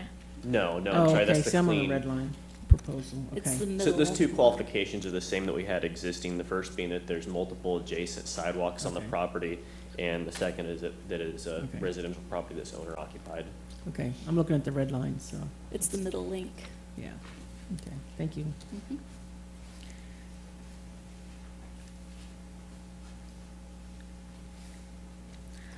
Any Any other other questions? questions, comments for me? I did think that specifying some of the criteria would be helpful because we are very specific The inspection in criteria? some areas and very vague in others. You know, if it's a crack that is this long versus a crack that's, you know, this long. I mean, it just seems like there's some reasonable greater than X amount that could be helpful in these instances versus, you know, the spalling is not like the chipping away of the top. So if it's, you know, this big versus this big, is somebody expected to tear out their entire panel in order to fix that versus this? If it was a spalling, I would say likely not. So I it's mean, very subjective, right? We don't have any kind of scaling or et cetera. It, as narrow as we would like to get it, both from our staffs, you know, to support our staff in the field and to provide very, you know, clear descriptions for the property owners, there is some subjectivity in it. And if we want to make it purely arbitrary, then I think we're not going to provide our best work. Okay. And we're not going to write the policy to, you know, clearly describe every single situation that we might possibly find in the field. Right. I think that there's a difference between defining every single situation and providing minimum requirements, right? That would offer some opportunity for subjectivity, obviously, but, so I'm, of course, as we all probably are, except maybe Stuart, because you don't have a sidewalk, thinking about our own sidewalks and how this would apply to us. And I have brick in front of my house, so thinking about, you know, the cross slope or, you know, whatever that looks like for the humping over the roots or whatever, that's probably the city's responsibility because it's not on my property.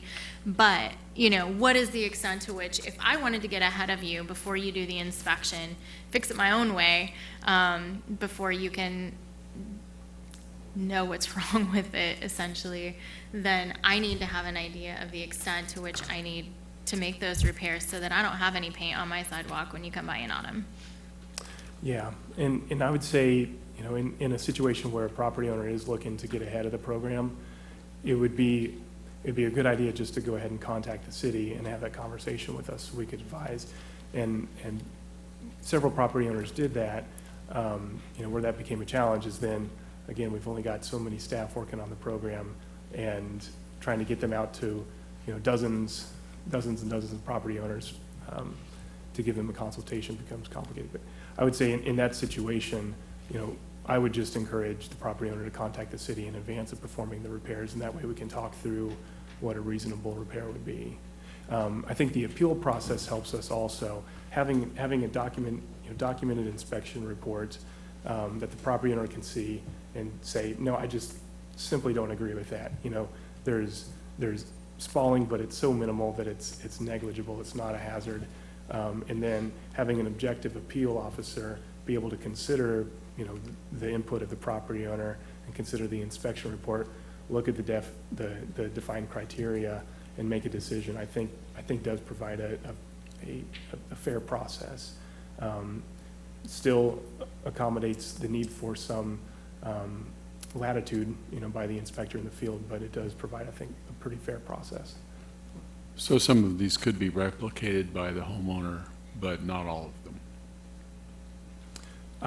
I would say spalling will be a visual assessment. And if there's,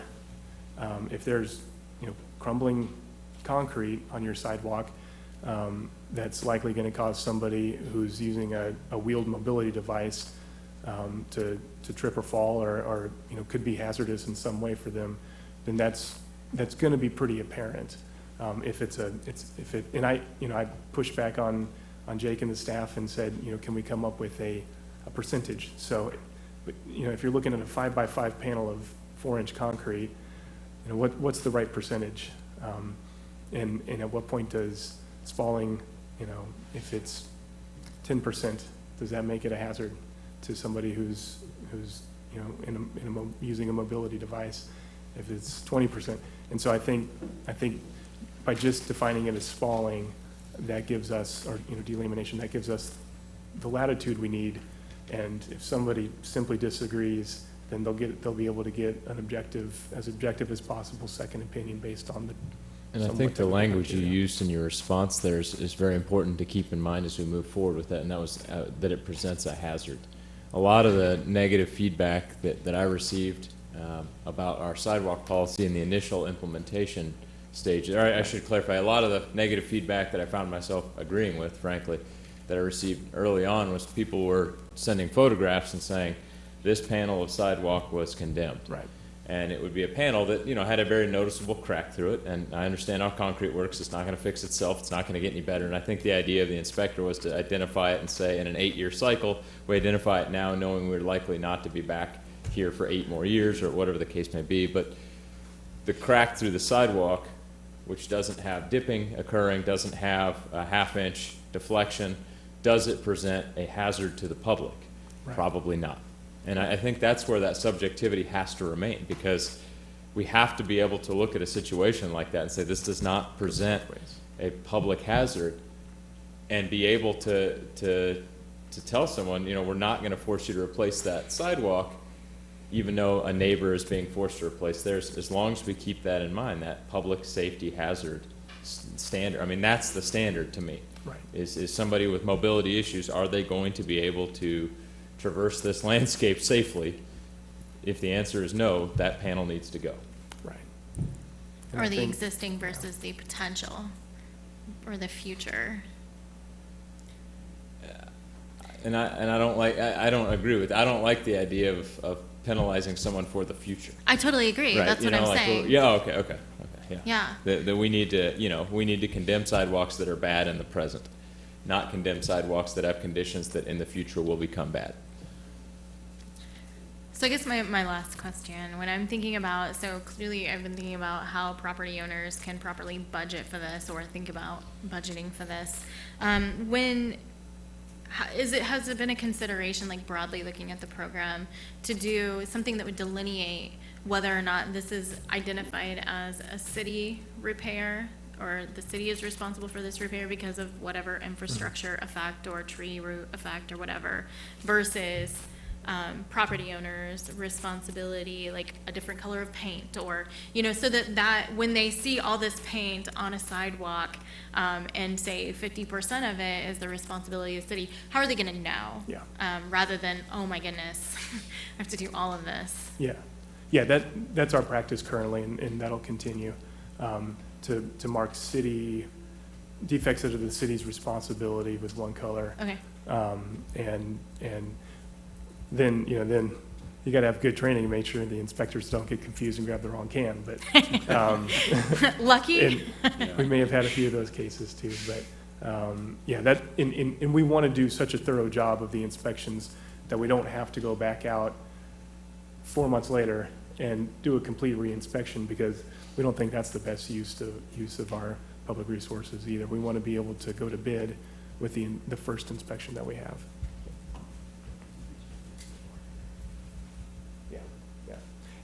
Sorry, and Jake pointed out, there will also be information in the door hanger that will explain the markings as well. Excellent. So, yeah. Thank you. Thank you Jake. both. Any other questions for Brandon? Are we providing guidance at this point? Or going to wait until after public comment?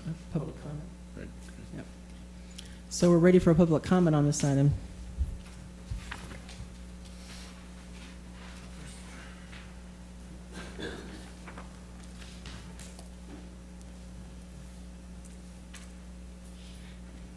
Gary Weber, 907 Merle Court.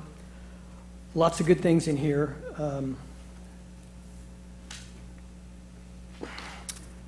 I have a problem with pace of repair. The very first thing, it's very unclear to me. They talk about subsections, so now we're not looking at 8 sections anymore, or maybe we are. We're talking about an 8-year program, and now we're talking significantly more. So what Brandon's telling us is the pace of repair is changing. It's slowing significantly. What I'm what I don't understand is, let's say we take another section, another of the 8 sections. Are they going to inspect the entire thing and then decide which subsection they'll do? Are they going to before they even do any inspections or any community meetings, are they going to define a subsection within a section and then make that their basis of repair? I'm really confused about how the subsection is going to be determined. Personally, I think I would do it by inspecting the entire section, looking to see how much is there, look at our manpower, look at our budget, and then decide, okay, we can only do 30% of this section or 60% of this section this year. But it's very unclear to me how they're going to determine the extent of the subsections and when that's going to be determined. It is going, I'm disappointed, but I'm not surprised. I think we all knew that 8 years was an unrealistic expectation to repair 150 years worth of damage. So I'm not surprised, I am disappointed. I'd hate to see 8 years turn into 30. And you've got to be careful with that. I mean, if we're talking about a subsection that's only 1/3 of the size of that section, we're talking 24 years. And we haven't even gotten to the tough part. So I want some more information on how that subsection is going to be defined and when. Then, when we talked about equity and we talked about when these sections would be done, they had a very valid point. Let's do this for a year. Let's find out how difficult it is.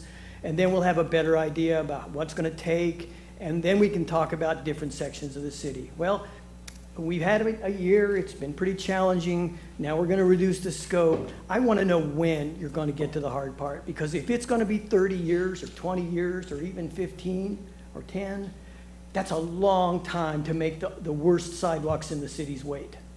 I don't think that's valid. I really don't. Once you understand how the process is going to go and what you can do, and you have a good process, you have a good contractor process, I think it's time to start addressing the tough problems. You cannot wait until the end to address the tough problems. It's not fair to the people who have the worst sidewalks in the city. And this is what Commissioner Soden was talking about. You know, you can't, I don't favor what she is, where you pick and choose this stop or that sidewalk or this neighborhood or this bus stop. I understand the geographical implications and economy of scale of doing a certain section. Thank you, Gary. Okay, And we'll get an answer for you on that in just a minute, okay? Thank you. Any other public comment on this?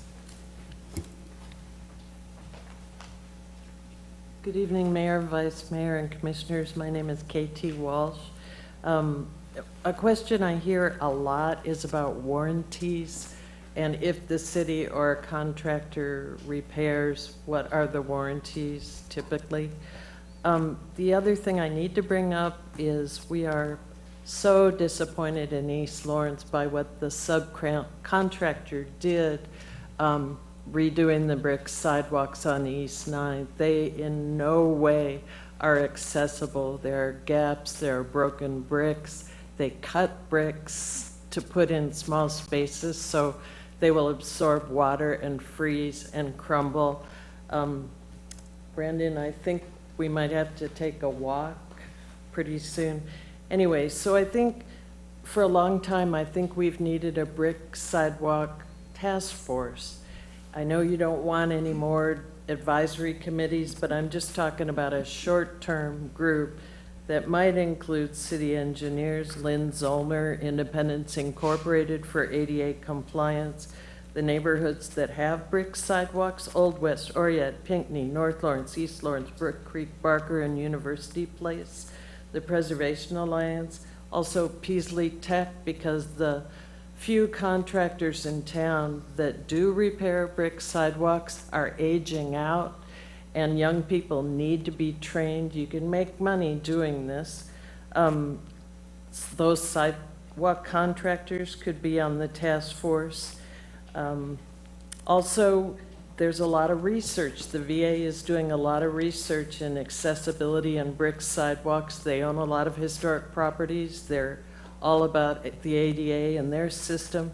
There's a lot of good research there. We could also bring in the city engineer from Holton that every summer for many years has trained high schoolers in how to repair correctly brick sidewalks and streets. Couldn't we just have a meeting with them? And I'm real excited that the city is looking at LIDAR. But I hope that you will take this seriously, that I think we talk the talk about historic sidewalks, but I'm not sure the city and the subcontractors really know how to do them right. Thank you. Thank you, KT. We'll get an answer on that warranty here in a minute. Other public comment?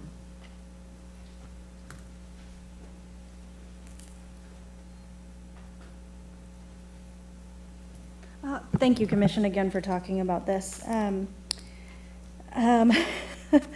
of the message I feel like I'm getting as a taxpayer is, you know, we don't quit just because we're wrong.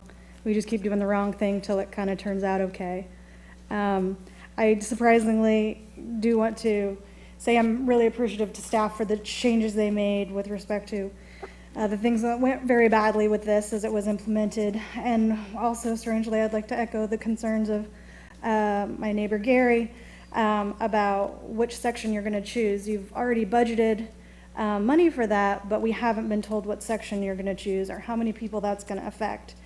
And that seems a little unusual for the way we normally would do things. And so, again, as Commissioner Soden has consistently requested that, and I would make the same request, to please direct staff to choose an area with more concentrated traffic, where we already know we're really exposed to the liability because we already know it needs to be taken care of.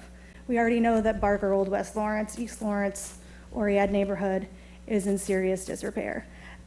So I would like to see you make that direction for the second section as they make that choice. And also because if you don't, then I really definitely as a taxpayer get the feeling there's sort of some kind of gerrymandering kind of thing going where we only choose the sections where we're not going to get complaints until we finally whittle it down to the places that are truly serious. And I would just make another couple of remarks here.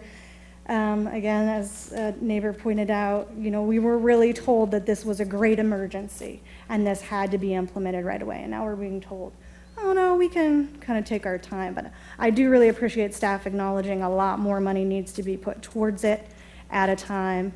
And it's a shame we didn't make that acknowledgement much earlier. Yeah, so who's the next section? And then, you know, again, as grateful as I am that staff addressed so many of these issues, and it certainly is a much better looking policy, a great deal of public trust was damaged. Certainly with the first section people, the 250 people that got that first section. I think it's fair to make that acknowledgement. And I do appreciate some of the things that Brandon said with respect to the changes that were made. So thank you. I still think it could be better and definitely will be objecting if you don't choose a more concentrated area. And on that vein, I know at transportation, when they talk about the prioritization, they give a lot of weight to the areas that have the most amount of people that are using buses, going to the pool, going to the library. So I think it would be consistent if we took the same tack with this. Thank you. Courtney? Yeah. Can you please say your name for the audio record? Oh, I'm sorry, Courtney Shipley. Other public comment on this item? Hi, I'm Chris Flowers. I like the idea about not condemning sidewalks based on what we think is going to happen in the future. However, I was just wondering, is there a way that we could do that but still have a way for pedestrians to complain like we do with snow removal? Like, let's say it's going to be a problem in like a year, but we won't be able to inspect it for like another 4 or 5. That there should be a way that people who need the sidewalk can complain once it is in a condemnable situation, I guess. Also, I want to say I think we should be working for a way that people can give the sidewalks back to the city for them to keep up the maintenance. And about like about being open, I guess, to litigation, I don't think it's fair to pass that risk on to the homeowners though. So thank you. Thank you, Chris. We'll get an answer to that. Any other public comment on this item?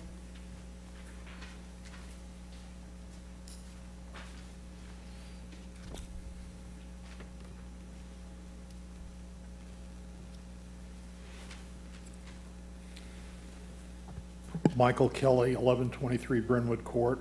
Commissioners, thank you for listening to all of this, and thanks to Brandon and the staff. It's a hard issue. I want to quote from a book called Pedestrian Facilities User's Guide, Providing Safety and Mobility. It's been cited over 120 times in other publications. Children under 15 are the most overrepresented group in pedestrian crashes, and people over age 65 have the most pedestrian fatalities.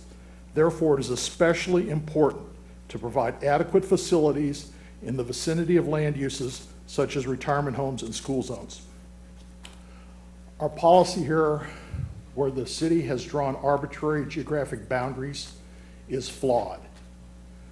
We need to use functional prioritization. Safe routes to school, areas around nursing homes, areas around physical therapy practices, areas around orthopedic facilities, bus stops, similar. We need to have that functional prioritization. Then, if that doesn't create enough work for the year's budget cycle, then pick a geographic area and go there. Safe routes to schools have been delineated, described in Transportation 2040. Those need to be looked at, those need to be worked. When I was in school, I studied utility theory in economics. We talked about the theory of preferences. One of the ideas about preferences is minimize maximum regret. I think the maximum regret would be if we had bad sidewalk and that contributed to a child getting killed. We want to minimize that. The fact that we've got nice sidewalks out in Northwest Lawrence now, because we've done all these repairs, that's nice. But we're going to feel bad if we said, well, gee, if we'd have spent that money and fixed that sidewalk over near Cordley that really needed it. Minimize maximum regret. I'd like you to think about that. I want to briefly talk about the liability issue.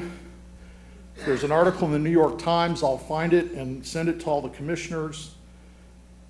New York City was spending hundreds of millions of dollars in sidewalk claims because people were getting injured on New York City sidewalks. The state of New York changed the law so that the city was no longer liable, that the property owner was liable, which is the situation, status quo in Kansas. New York changed it to the way we are now because they were getting drilled for hundreds of millions of dollars. We don't have hundreds of millions of dollars here, but we probably have a few $1 million. You need an actuarial consultant to find Thank out you, what Michael. Brandon wants for risk. Thank you. Thank you, sir. Other public comment on this item?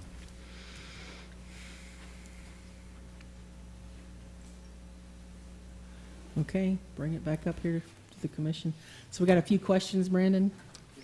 Can we start with, from Chris's, can pedestrians still complain, or can somebody still complain about a sidewalk? Yes, absolutely. So that's still And enforced? those will be handled outside of the program, though.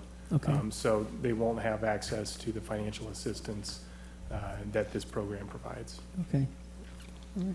And the warranty that was asked about? We require all of our contractors to provide a 1-year warranty bond on their work. It would be a 1-year warranty. Okay. And then? You got Gary's? Well, I'm working on it. Okay. Okay, I'm getting there. Okay, so we, those are the two, and I wanted to save this one for last, actually. Can you talk about how the subsections are determined? Yeah. Right now, we're data limited. And I mentioned the citywide LiDAR assessment. Once we have that, I think we'll be able to talk about different methods of prioritization, different processes. You know, we thought about maybe the Transportation Commission playing a role in that each year as well. But right now, we don't have an authoritative data set of all the conditions and hazards of our sidewalk assets citywide. So we can't look at the whole city, and we really need to get going on the next phase of the program if we're going to get this next year's worth of work underway. So we need to pick an area this year to go with. I think it's great to have a bigger conversation for future prioritization decisions, but we need to pick an area this year to go with. We are reserving that as an administrative decision, unless the commission does want to talk about how we could set up a process where the commission or some other body makes that decision. But for purposes of looking at this next year, we're looking at the map in the purple area.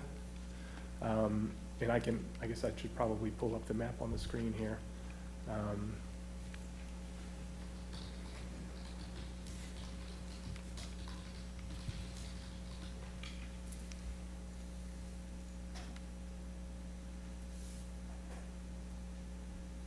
And so this is the central and south central, southeast side of town, east of Iowa. So we're looking at, this is probably going to be hard to see for the audience, but this area. So as a point of reference, this would be Breesedale and Park Hill in Indian Hills area. So one of the reasons why we selected that area is because we've got a retail, major retail and employment corridor here along 23rd Street. We've got grocery. There is pharmacy north of 23rd in Louisiana. We've got the schools, Billy Mills Middle School and Broken Arrow, as well as further up north of 23rd Street, obviously Lawrence High School.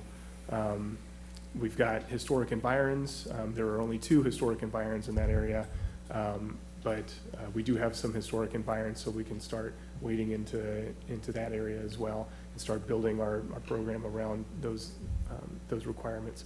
But anyway, just for purposes of staff discussion and to put it out there, that's the area that we're talking about for this next round of inspections. And it won't be the full area, most likely, but we're going to try to get as much of it as we can, as we think we can handle effectively.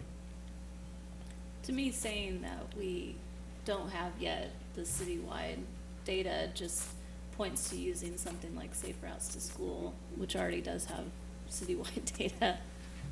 To me, that just seems to make sense to use that, Safe Routes to Schools.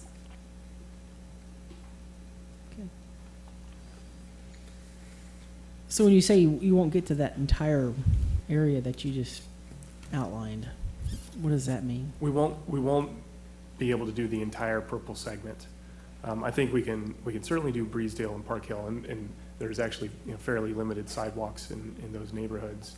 And I think we can hopefully do as much of Indian Hills as possible.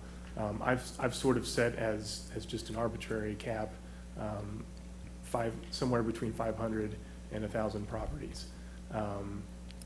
So and we need to make it manageable. We really do. And I'm trying to be upfront with the commission and with the public that we are limited on our ability to scale up this program. If we want to get it right, we need to be patient and develop a proof of concept that really works.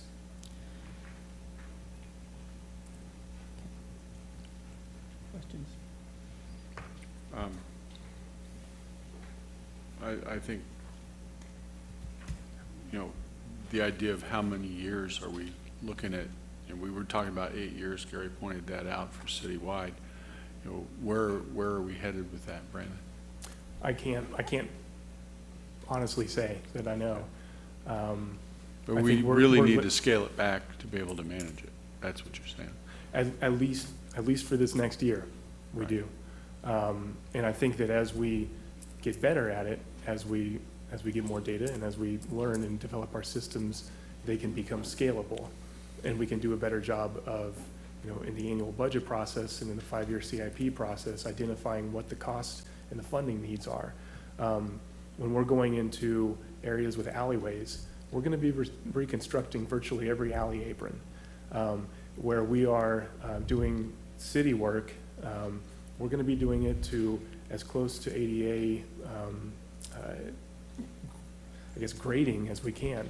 We've had some city projects where we've done that in very flat neighborhoods, like 19th Street Terrace, for example, just off of 19th Street, just south of the university, a very flat neighborhood.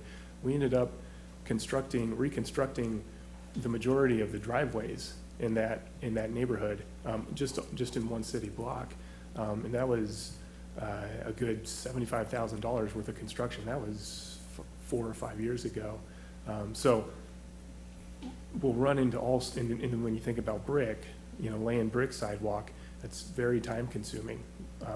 The expense aside, it's just a time consuming process. So we'll get a much better idea about what we're capable of doing and how fast we're capable of going as we work through this. If you'll give us a year, we'll be a lot smarter and a lot better by this time next year.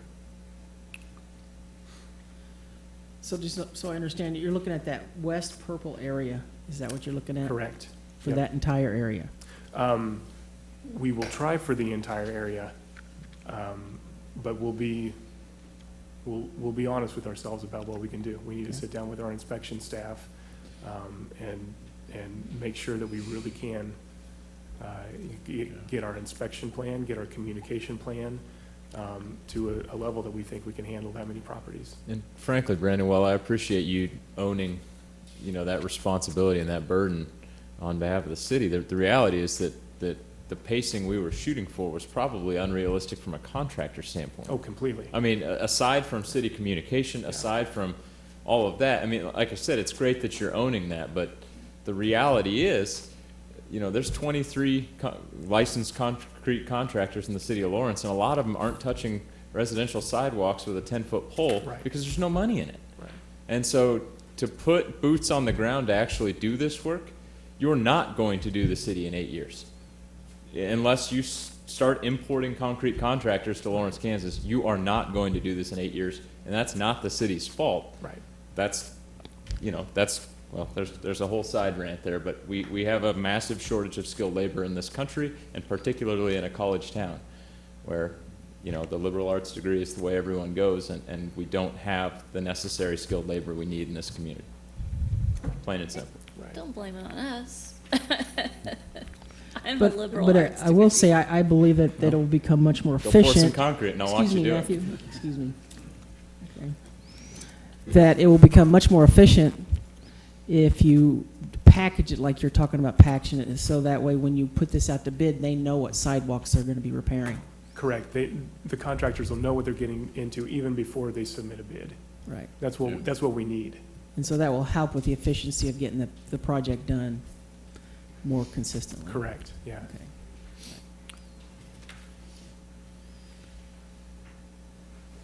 Any other questions for Brandon? I think that was all the questions from the audience, I believe. Yep. I had one more quick question that wasn't based on public comment, but are we looking at removing that 10% administration fee for the previous section? Actually, we don't need any further action from the commission on that. Has the ordinance? The ordinance has not been presented, so assuming that the commission indicates support for this direction, then we'll bring forward the ordinance without the 10% administrative fee. For the previous? Correct. Okay. Yep. Thank you. Anything else?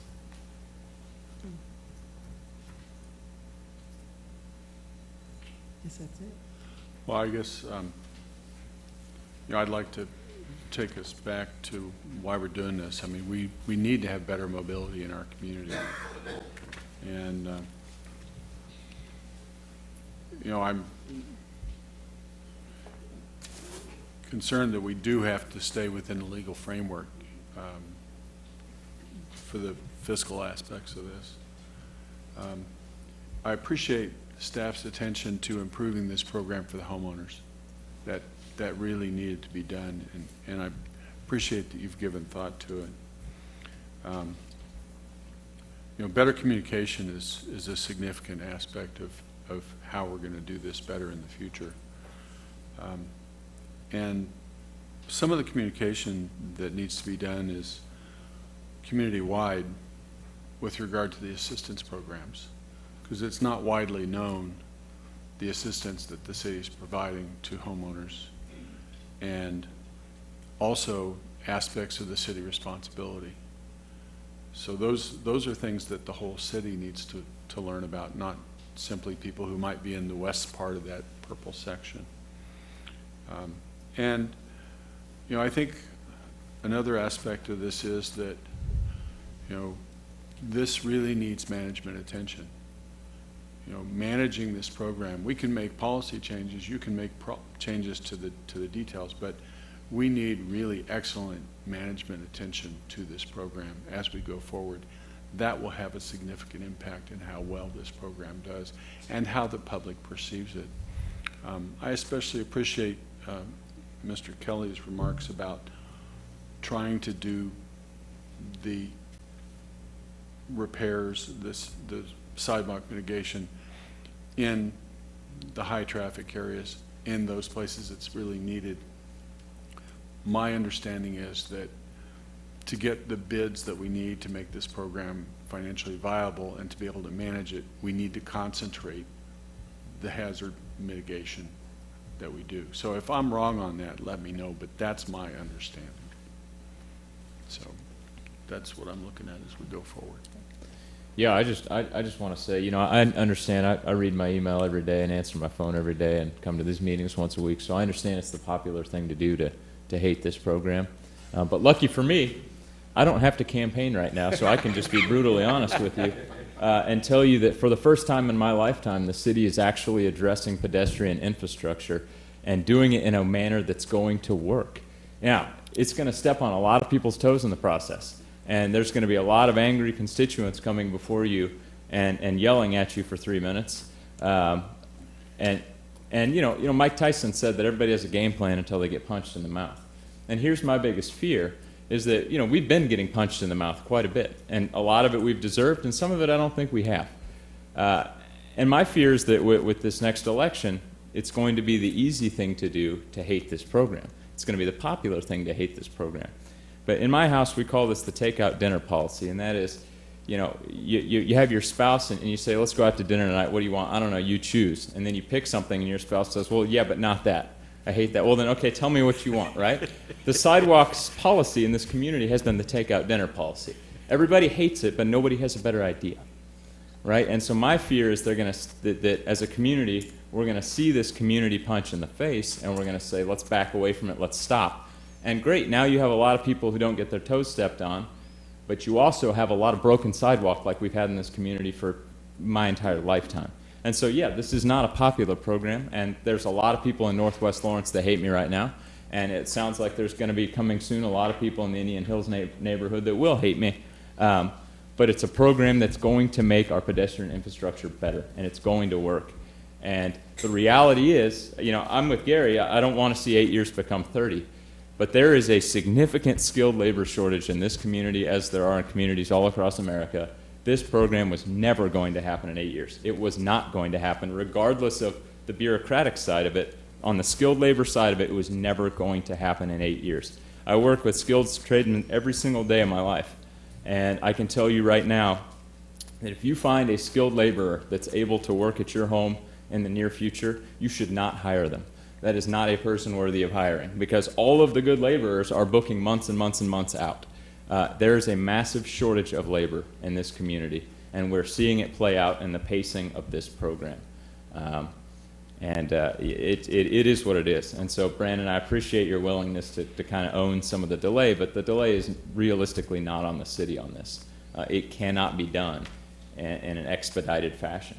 At the end of the day, you have to have boots on the ground pouring concrete. So, you know, I'm an advocate of this program. I'm grateful that the city has put forth work to make the program better. I hope that we continue to put forth work to make it better as we find our you know, stumbling blocks along the way. You know, it's a program that I support. And, yeah, you know, and as a side note, I do want to say that one of the conversations that never creeps up from individuals who hate this policy, they never mention the fact that, you know, 56% of the property in this community is rental property.